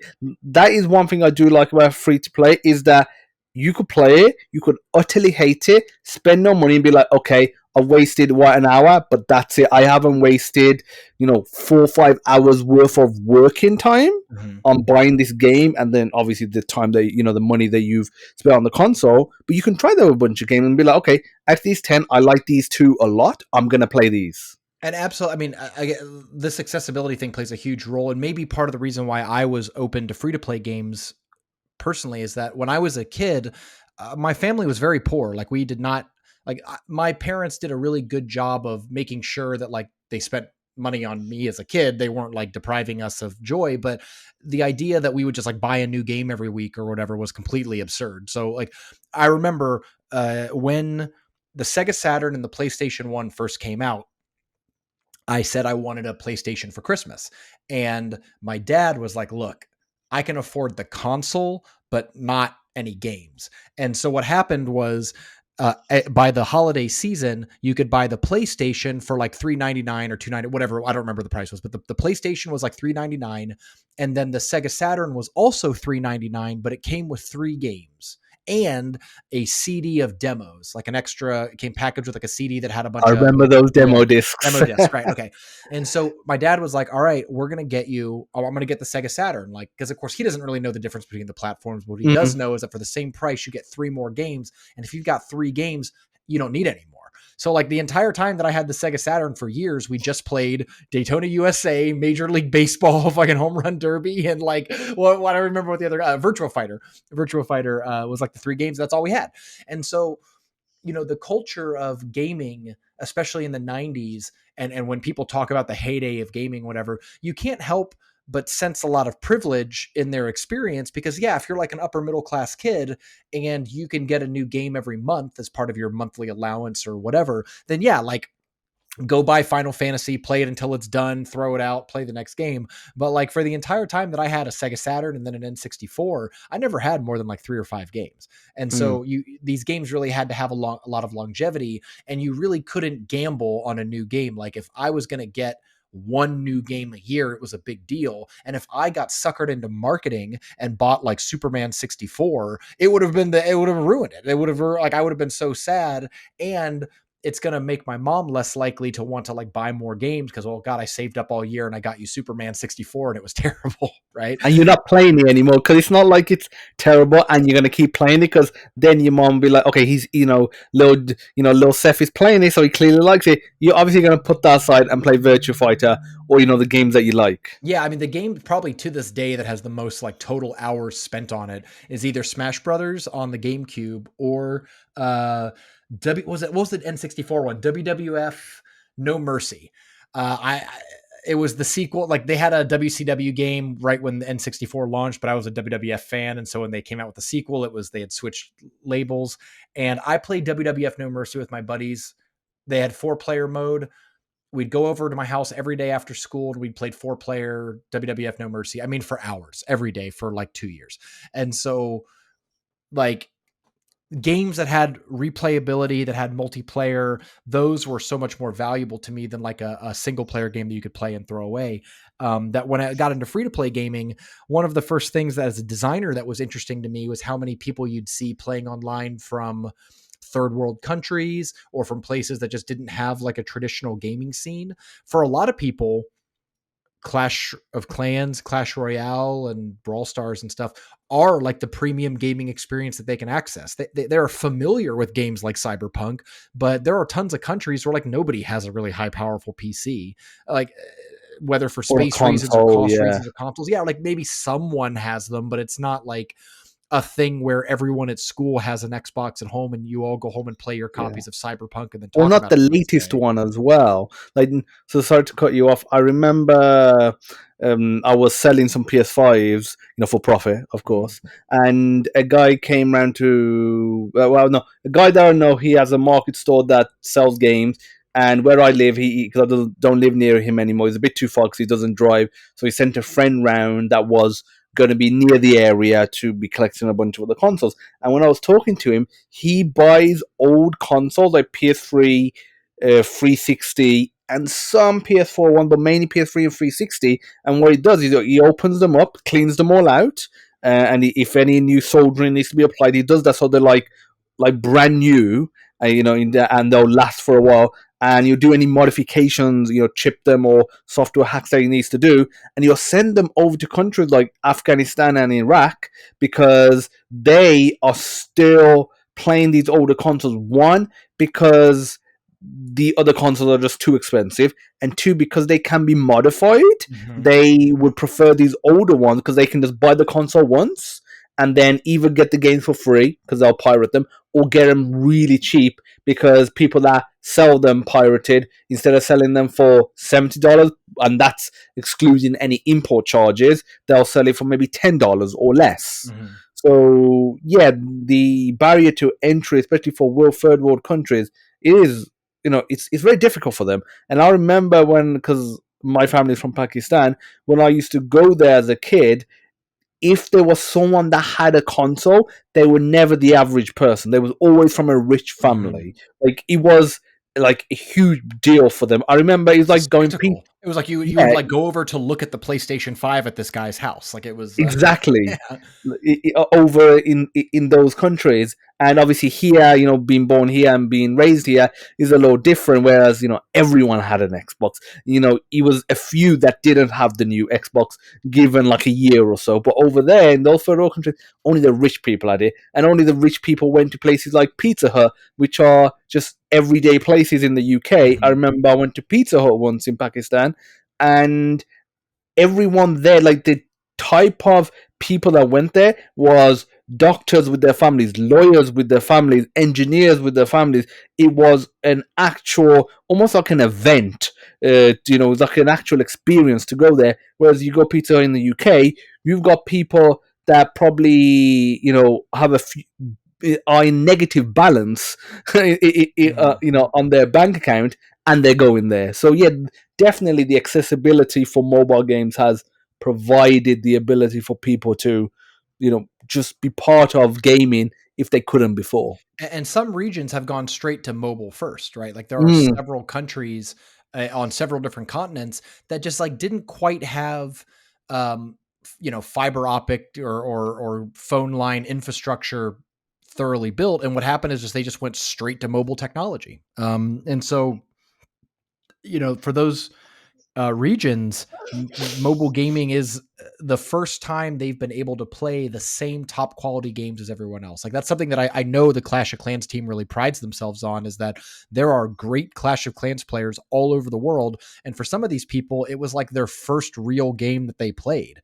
And they have grown to master it just alongside people who have been playing games on consoles since the 1970s. And so that's like a really cool experience to see the entire world come together and get to experience this thing all at once. And I think League of Legends has sort of reached that level of cultural touch point, because League of Legends can run on anything. You can run League of Legends on like a smart mm. fridge at this point because they've optimized it so much. So even if you have a really old PC or a laptop that's been like refurbished and junked and you got it secondhand or whatever, you can still download League of Legends for free from the official website and be playing on the same servers as everyone else, probably with like a similar performance as anyone. I mean, when I play on my computer, I run Teamfight Tactics at like 300 FPS, just because like it just goes for whatever, right? So certainly, if you had some refurbished 2008 laptop, you could still play League of Legends like alongside anyone else with basically no lag, and that's awesome. That's something that not a lot of games can claim. Oh yeah, for sure. I mean, games like Cyberpunk and Witcher and even Call of Duty, they just can't say that because Computers still it's just. can't run these games. Like there are people with 4090s who are like, I try to turn up all the features on I know. Cyberpunk and it doesn't work. And you're like, what do you mean? That game came out like 2 years ago. I know, yeah, it's just ridiculous, and as a result, there'll be people out there, around. I mean, even in the Western world, in the UK and US, if they don't have a console, and let's say they got a PC, but the PC's not that beefy, they'll probably stay away from some of these crazy ass games like Cyberpunk, because they're like, my graphics card just can't handle it, my CPU just can't handle it. But like I said, I can play League of Legends on it. I can play Minecraft on it. I can play, some of these other games that are still not mobile, but they are still accessible to me. And Minecraft, of course, like a lot of these games have a mobile version as well now with Yes, cross exactly. platform. So, does Supercell have any plans for a console game? I'm imagining Clash of Clans, but more RTS based and on a bigger scale. Yeah. I mean, all the individual game teams make their own decisions for that kind of stuff.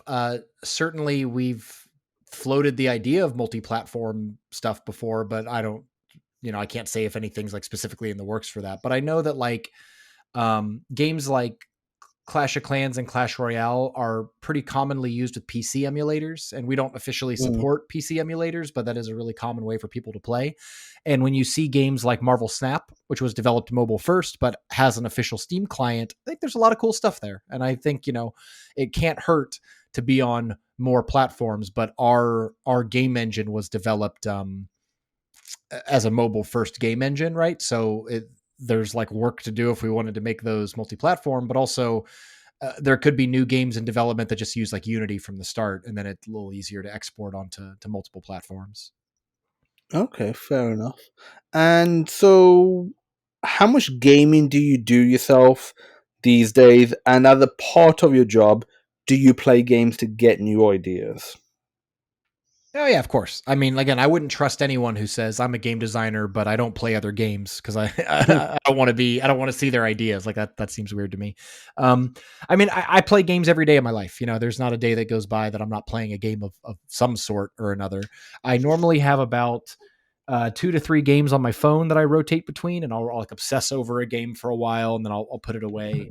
One game that like I really got into for a while was called Hunt Royale, and it's like a 4-player PV competitive PVE games. You're trying to like farm the most creeps in a 3-minute time period, with kind of arch hero roguelike mechanics. Um, yeah, I'll play about 2 to 3 games on my phone. I normally have about one PC game at a time, and I'll come home and maybe from 8 to 10, so like after dinner until it's bedtime, I'll play whatever that game is. Like I said, most recently it's been Teamfight Tactics, but it's also been other strategy games, MOBA games, MMOs, things like that. Um, in terms of playing for ideas, I kind of ebb and flow. Like right now, working with primarily YouTubers and content creators, I'm actually watching a lot more YouTube and content than I have in the past. When I'm working on games, especially if I have the opportunity to prototype a new game, um, I'll play a ton of mobile games. I'll download like 20 different things off the App Store, play them for like 30 minutes each, just to see if there's anything different. And if there's something innovative and different, then I'll stick with it for a bit longer. Um, Unfortunately, a lot of mobile games are kind of samey in a way. Like sometimes you'll download 5 games and they're all kind of like Game of War clones. And so you play them, and after about 15 minutes, you go, okay, I get it. This is like Game of War reskinned with a different IP. And then you open the next game and you go, it's the same thing. And it's kind of hard to find the differentiating factor.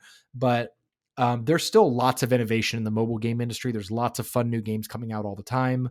Um, some are financial successes, some aren't, but I find the mobile gaming industry to still be a place that has a lot of potential. There's a lot of really cool new stuff that could be done. And that's part of the reason I'm really optimistic about Supercell for the long term, is that we are still trying to innovate. We're still trying to develop new and exciting mobile games all the time. And when I see these other hit mobile games, I go, should have thought of that. Like a great example is Fall Guys. Fall Guys is so good. Like what a fun game. And in a way it's so simple. Like everyone who played Fall Guys probably had this like, how did I not think of this moment while playing it? Same thing with Among Us. Um, all these battle royale games and all the innovations and twists we see on battle royale, like all the time I play games and I go, this is so good. Why didn't I think of this? And that's really inspiring for, future game development. Okay. Oh yeah, Fall Guys definitely.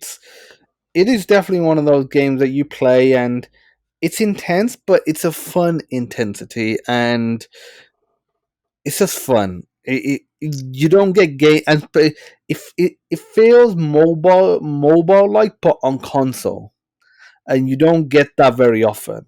And it helped that it's free.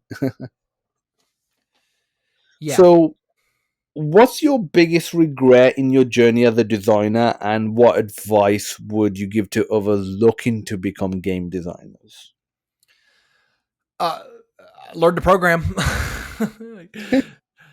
If I could go back and do it again, I definitely would prefer if I knew programming.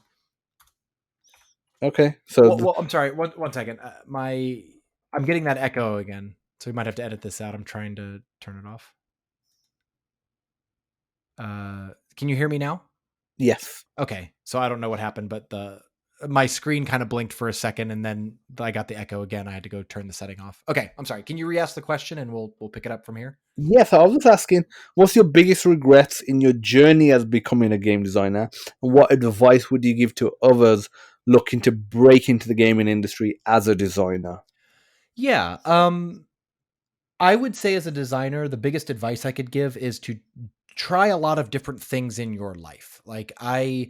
The art of game design is creating authentic feeling experiences from artificial numbers, right? Like nobody in this world has ever fought a dragon. Nobody knows what fighting a dragon feels like, but you need to create an authentic experience that really feels like fighting a dragon, that is believable to the end user.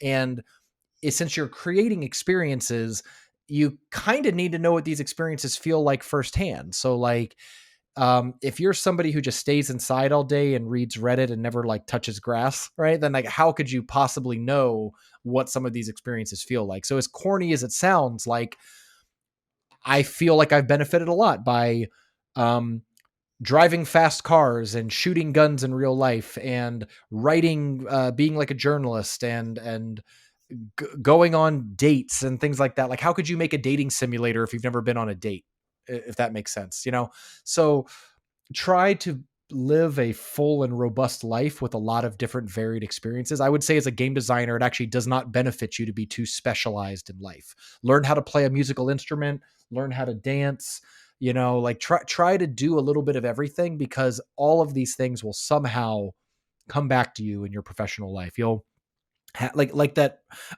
narrative designer you mentioned earlier. Learning Latin was not something that they did to become a narrative designer, but once you become a No. narrative designer, you go, wow, this is so useful to me in some weird way that I could have never predicted. Steve Jobs always credits taking calligraphy classes as being super influential on Apple. He just, for whatever reason, took like a semester of calligraphy, and his love of calligraphy is what led to the Macintosh having fonts and things like that. And so that's like these really breakthrough thoughts, I think, come from real life experience. And I would not respect a game designer who had like never left their house, or hadn't really Yeah. lived like a full life. In terms of my biggest mistakes, the easiest thing is all personal interactions. Like, I'm a very headstrong individual. I'm very opinionated. I can come off like a dick often, I would say. And so all of my biggest regrets usually come from the people management side. Maybe I was rude to somebody I shouldn't have been rude to, or I, uh, when I had a problem with someone, instead of just going to talk to them, I like made them a villain in my own head and created, like made drama where there didn't need to be drama. Um, so if I could kind of go back and relive my career over again, I think I would try to be a lot more emotionally intelligent.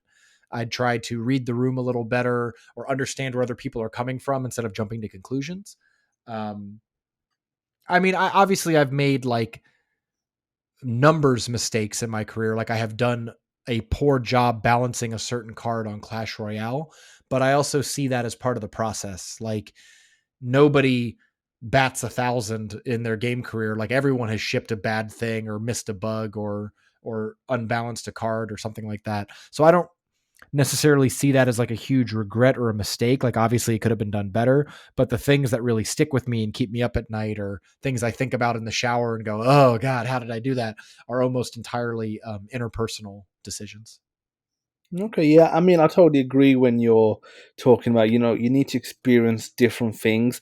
The thing is, most people just want to see an obvious, connection. And again, quoting Steve Jobs, he has that quote, looking forward, you can't see where, the dots all connect, but looking backwards, you can see, obviously, butchering the quote a bit, but you can see where everything lines up. You can see how it all links together. So, read, watch videos, go out and experience stuff. Go on holiday a little bit if you're, able to, go out with friends, try different board games. Like, if you're into video games, try some board games. If you're into video games that is console only, try some mobile stuff, and you'll just experience things and just get a wealth of knowledge. And when you understand that these big products, let's say video games, are made by so many people other than programmers and artists and even engineers. Like, the amount, like, I remember reading about Killzone 2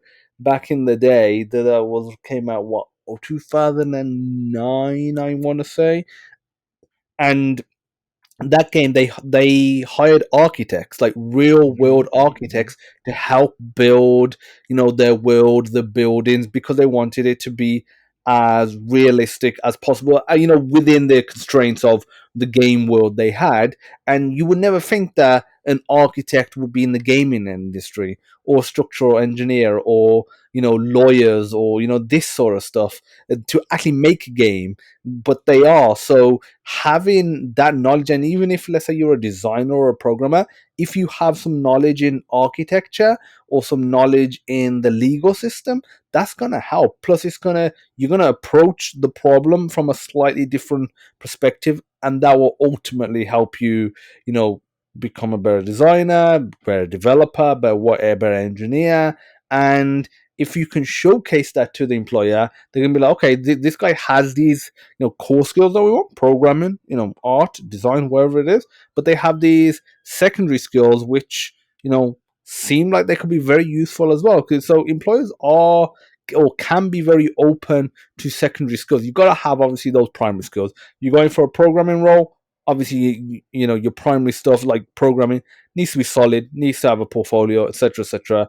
But if you have some secondary skills, like let's say if it's just being able to do art, and a employer will look at that and say, okay, they know how to develop. They might not necessarily want you to do the artwork, but they will think, okay, that you understand the art world or the artist's mindset, and as a result, you'll be able to communicate better with the artist. So it will all add up into something in the end. So just trying different experiences definitely helps a lot. And this is like the natural part of being human. Like something that I struggled with as a kid was I was a really insecure, not a very confident kid, but I just thought that was how I was. That was my mental makeup. That was my chemistry.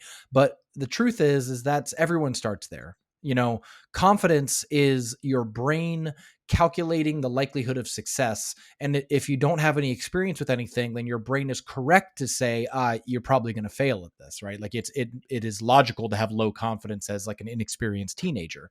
But once you start doing something, just anything, and you get good at it, you're going to build confidence in that. And it actually makes, not only do you feel better and have better self-esteem as a person because you have this one trait you can lean on, but you'll find when you learn the next thing, you're faster to master that than you were before. So something like I see in my life is at this point at I'm almost 36 years old, which isn't even that old, but I've done so much in my life that when I pick up a new skill or try to learn something new, I can very quickly get to like a competent level just because there's something about it that's similar to writing or music or dancing or stand-up comedy or game design or basketball or whatever, that you can pull your confidence from these other traits and very quickly not just get mediocre at something but feel pretty good about getting mediocre so quickly, and have this confidence that if you keep putting work into it you'll keep getting better. um, yeah, and you can even let games lead you in that direction. It doesn't have to be like, oh, I need to just like think in a vacuum of what my destiny is and then go make it happen. When I was a kid, I loved Roller Coaster Tycoon. That was like one of my favorite games. It's such a fun game, and because of that, I actually got really into roller coasters for like a year. Early internet, like pre having Reddit and stuff, but I found like roller coaster enthusiast forums, and I could read what people who rode a lot of roller coasters thought about roller coasters. And they kept journals. They would go around to theme parks, ride roller coasters, and make notes and stuff afterwards. And I started doing that. So I was like an 11-year-old kid, and I lived in Florida, so luckily there's a lot of theme parks around. But like we would go to these theme parks, and I would expressly be like, I need to ride every roller coaster. I need to make a note about it. And just like, I don't know, any other profession, I developed a taste for roller coasters. I developed, I like these sort of loops or these sort of corkscrews. I don't like this sort of thing. I like ones that have this sort of element, but not this element. And not that I'm a master or anything, but like I have an educated opinion on roller coasters because for like a year and a half, I got really into roller coasters because of Roller Coaster Tycoon. So whatever games you like, if you like sports games, let that lead you outside to like try it for yourself. Or if you like civilization, use that as a springboard to get more into history or more into real estate or interior design, or I don't know, like whatever things you find tangentially interesting from the games that you're interested in. Oh yeah, for sure. Because I remember playing Need for Speed games as a kid, and that got me more into cars than I Yeah. probably Yeah. otherwise would have. Obviously, I never went into some automobile industry or anything. I didn't do that, but you never know. That might lead you into that, or that might enhance your sort of desire for that as a secondary hobby. So you never know where things might lead up. Don't say no to something just because it's not your typical normal thing. So I've got some fun generic questions now. So first one, would you rather run a 10-person company or a 1,000-person company, and why? Ooh. Uh You know, probably a 10-person company, just because I like being hands-on. I like being kind of closer to the product and feeling like I have a stake in the decision making. And I think a good CEO, the further away you are from the action, the less impact you should have on that action. So if you're a CEO of 1,000-person company, you're really managing a team of like 10 people, but those 10 people each have a team of 10 people, and those people each have like very quickly you're managing some upper layer of management and giving them the tools to do the best job, but you're so far removed from the product that you're kind of making widgets in my head. Like being the CEO of Pepsi is probably being similar to the CEO of IBM, more so than like a game designer on right on the ground level of these products. Oh yeah. What's your favorite video game Ever? Oh, what? Like now? Oh, ever?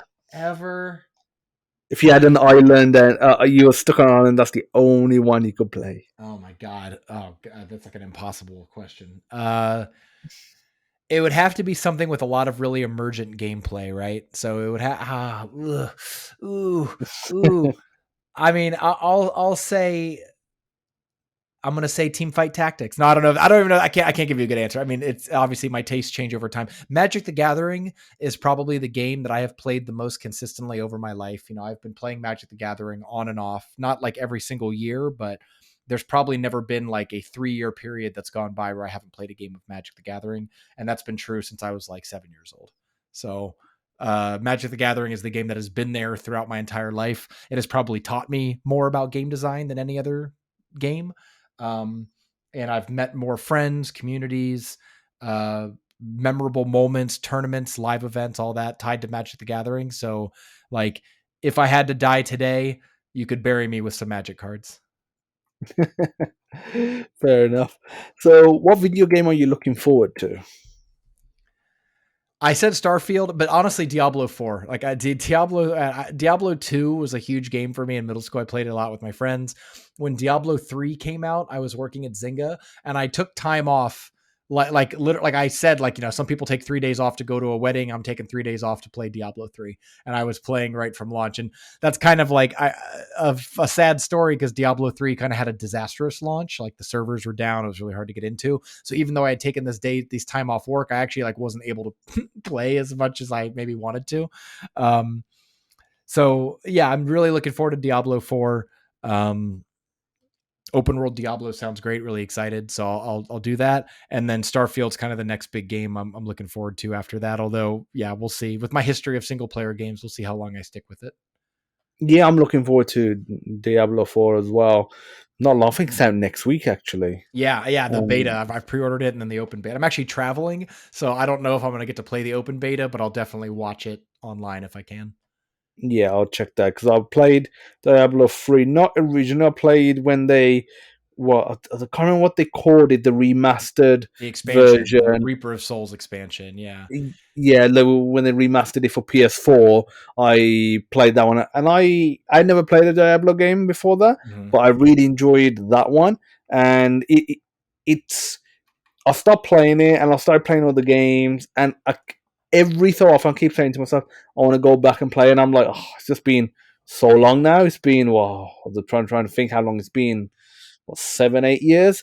And then I said, I know I'm not going to, but now that the new one's coming out, I'm like, okay, I can start new. The latest graphics, the latest gameplay, the latest everything, Mm-hmm. and I can play this from the start and actually enjoy it. So yeah, I'm excited for this game. The So Reaper of Souls expansion for Diablo 3 is so good that honestly, if that was the first thing that had come out, like if Reaper of Souls was what Diablo 3 launched as, um, it would have been one of the greatest game launches of all time. Like Reaper of Souls is so good, it's so fun, and there was so much hype for Diablo 3. I mean, I think Diablo 3 sold more copies in the first like 24 hours than any Blizzard game hadn't ever to that point. Um, and yeah, it just was kind of haunted by that bad launch. And if it had launched as the kind of expansion version, I think you'd be talking like about a Hall of Fame game. oh yeah, for sure. Yeah, because obviously I didn't have any of those launch issues because I didn't play it on launch. I Sure. played Yeah. it afterwards. So by the time I got it, for the most part, everything was ironed out, which obviously good for me. So would you rather? I'm going to use US dollar amount just to keep it simple. Would you rather have $5 million upfront or $500,000 a year for the rest of your life, and why? Oh, I can do math, buddy. 500,000 a year for the rest of my life. That's Definitely. like that's 10 years. You're at even, and I'm planning on living more than 10 years. Part of the reason why I actually would like the 500,000 a year for the rest of my life is that if I were to get $5 million, the thing I would probably do with it is invest most or all of it into some sort of dividend paying stock or something that paid a return, right? So if I put $5 million and something that was paying like 5%, what is that? 5 million, 50. It's like 250,000 a year. And 5% investment is kind of hard to find that's also stable, like that's paying a Yes. dividend, right? So if I put that 5 million in the bank, I get 250,000 for the rest of my life. Maybe it goes up or whatever. But if you just told me flat out no risk, I get 500,000 for the rest of my life. Woo, I'll take that. Especially because, then I could just spend the rest of my life making board games. They could all be failure. It could all be financial Yeah. failures. It wouldn't matter. Yeah. So would is that like your passion more than making mobile games, No, no, no. I mean, making I board love games? mobile games, but what's fun about board games, and what's fun also about like when I was a YouTuber, is that when you're a YouTuber, you get to do everything by yourself, right? Like you are in charge of all the content, the release schedule, the thumbnails. You have like true full creative control over your YouTube channel. And while board games are collaborative with other people, it's a very small team. I mean, you can make a board game by yourself with one artist if you really wanted to. And so I'm more like, when people say they retire, they're like, oh, I can finally write my book, as sort of a dream of I get to do something fully to my own creative passions. And when I say make board games, I just mean that, like, I could kind of work by myself on things. In practice, I don't think I would actually like working by myself for years. I'm a very social person, but um, of course, there's always the dream of just like making enough money from passive investments that you could spend all day doing whatever it is you want. Maybe that means not working for a while or bouncing between completely different projects that have no relation to each other. Uh, Yeah. So have you tried to make any board games or made any board games before? yeah, Not yeah, yeah. necessarily released ones, yeah. Yeah, nothing's gotten to the published state, but I have it's a very common hobby for me, is spending time developing board games, like in the evening. And I've prototyped a few, I've played some. I think there's some ideas that I could take to the publishing phase, but honestly, I like working at Supercell so much, and I like the new game process at Supercell, that it feels weird to spend 50 hours developing a board game, because I could spend that 50 hours developing something new at Supercell and it would reach way more people and be a lot, more relevant to my day-to-day life. But um I could see, it's always like a thing I'd like to do. Like there will be at some point in the future where I would like to ship a board game before I die. It's just not a high priority for me right now. Okay, fair enough. And do you force your friends and family to play, test those board games with you? Yeah, for sure. What are Yeah, family and friends for? There, yeah. I'll say though that a lot of the games I've designed are not that complicated or that long form. There's sort of a joke in the board game design community that like every new board game you have to test is some like 6 to 12 hour long thing that requires 10 people to play, and like I don't want to play or make games like that. So Fair enough. Okay, so I always love asking this question. Does money buy you happiness, and why? And on top of that, what does a good life mean to you? uh I mean, yeah, yes, like money buys happiness in the sense that if you are somebody who can be happy, then money can get you to that point. But there are plenty of people who are just miserable, and if you're fundamentally miserable in your soul, then no amount of money is going to fix that. But certainly if you're somebody who has, I think, good emotional intelligence, or you're well balanced, or you've got good relationships in your life, money, um at least I've only seen it as a positive influence. But of course, I've never had $100 million, and I'm certain that at some amount of money, it becomes more trouble than it's worth. But at least it's just like a middle class tech employee. It's I certainly prefer being middle class to being poor growing up. Um, what a good life looks like, as far as I can tell, it's all relationships and like who you know and spend time with. And that doesn't necessarily mean romantic relationships, but just having a community, having a mix of people who you like being around and who appreciate having you around seems at least to be the key to long life. All the people who live to be 90 years old and still healthy and mentally sharp, it's because they have people that they see every day. They have conversations they need to have, folks they check up on, and that keeps you active. It keeps you mentally sharp, and it gives you on some, I don't know, spiritual level, like a reason to get out of bed in the morning, or people that are relying on you. So whether you get that from a romantic relationship, from friends, from having children, or from having pets, you got to have other like living creatures that you interact with on a daily basis to have, to me, a full life. Yeah, for sure. I totally agree. With both aspects, money can do a lot for you, can buy certain elements of happiness, but you'll get to a certain point where if you just spend more money in that particular area of your life, you're not going to be happier, and then you need to focus on other areas. And some of those areas will require money, some areas won't. Having, meaningful relationships, having, a meaningful, purpose, something to do. So, you know, let's say if you love video games, do something with that. Maybe it's gaming, gaming and streaming, or maybe it's, programming and making games, gain a job in it, or starting a podcast where you're just talking about the latest games and the latest game announcements, something to, keep your time occupied, because otherwise you're just going to think too much about stuff that don't matter, even if you have money to spend.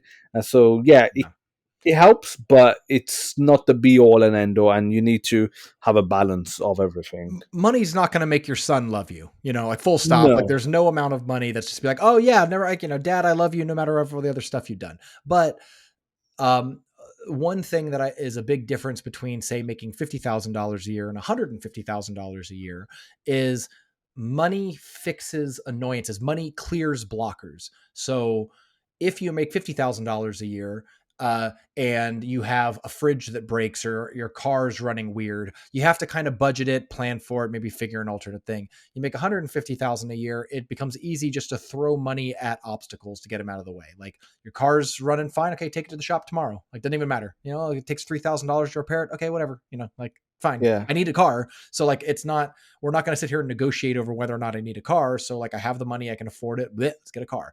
You're feeling burnt out. You need some time off. Well, if you work at a job that lets you take 3 weeks off and you can afford a 3-week vacation outside of your city, then whoa, like that is something where money is buying mental health in a way that it can't if you work for 50,000 a year and your job doesn't let you take time off.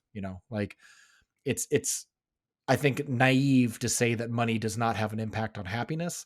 And certainly it's one of the drivers for me going into, say, the gaming industry or the tech or rather it's one of the drivers to me working at a corporate company as opposed to like an indie startup with 5 people. One of the drivers is that like I want people to actually play the games I make. Like I would not feel happy making a game that only 500 people downloaded, even if they all loved it. Like it would just feel like a waste of my time compared to I can make something that 10 million people play.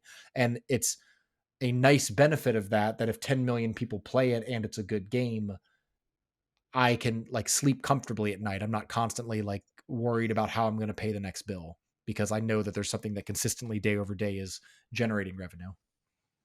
Oh yeah, and I think that's a good, part that you said about when expenses come up or annoyances come up, you don't have to think about it too much, because I've seen it in my own life with my own parents and other parents as well, where they all get frustrated or angry with their kids and or other people, and it's not because they're angry with that actual individual, it's because there's an annoyance in their life, and it's not always money, but a lot of time it's just it's money, and as a result they're getting annoyed with them, or they're not they're not fulfilling the commitments that they made because they can't do it now. Maybe they can't afford to take you somewhere, whereas they promised they would, and maybe it's not expensive, they don't have the time anymore because they're like you said, instead of just taking your car to the garage, get it fixed after 2 hours and then pay a few hundred, maybe they're spending the whole weekend to try and fix it themselves. Yeah. Or something along those lines. I've seen that before. I know in my own life, and like I said,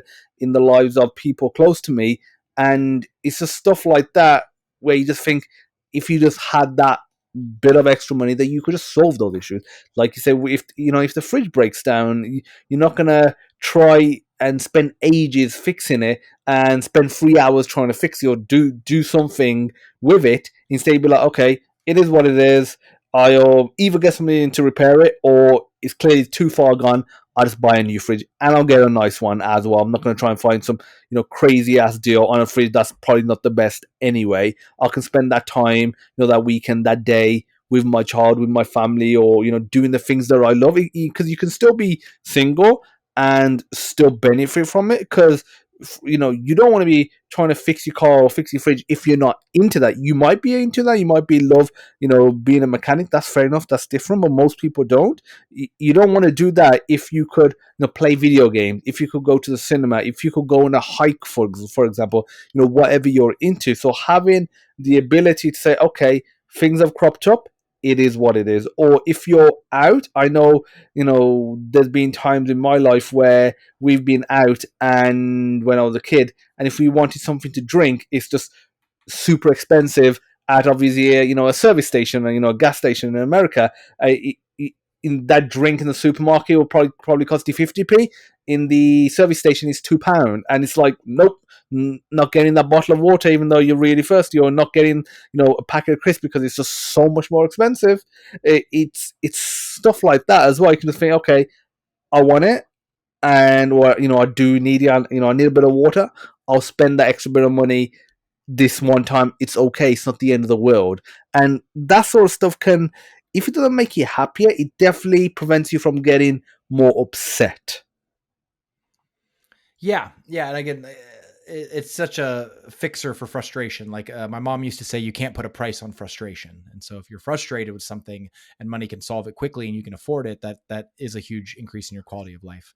But hey, it's getting a bit late here in Finland. I might have to wrap this up kind of soon. That's fine. That was actually my last question. Perfect. So, Oh man, I read your mind. yes, so I was ready to wrap up. Anyway, so yeah, I want to thank you, Seth, for jumping on the podcast today. I'm sure the audience has found it insightful, learning about the inside world of Supercell, because I don't really see many videos about Supercell outside of about their games and about the success of Supercell, but the inside of it. Been great to hear from you. And obviously just appreciate you coming onto the podcast today, and hopefully you enjoyed it. Yeah, thanks for having me. We do talks at GDC every year. And so this year we actually have a talk at GDC about our rendering engines. It's actually a tech talk, whereas we normally do a lot of design talks. But if anyone in your audience is attending GDC this year in 2023, make sure to stop by and check out the Supercell talk there. Okay, awesome. Because I won't be attending it, but I'm definitely going to check out that talk. And it definitely sounds interesting because, like you said, it's a technical talk and how you do the rendering techniques. So that's definitely something I'm going to be checking out. So thank you for coming on, Seth. If you enjoyed the podcast, just subscribe to on your platforms, Spotify, Google Podcasts, Apple Podcasts, etc. And I'll see you in the next week. In the next episode of FireDEV. Bye bye.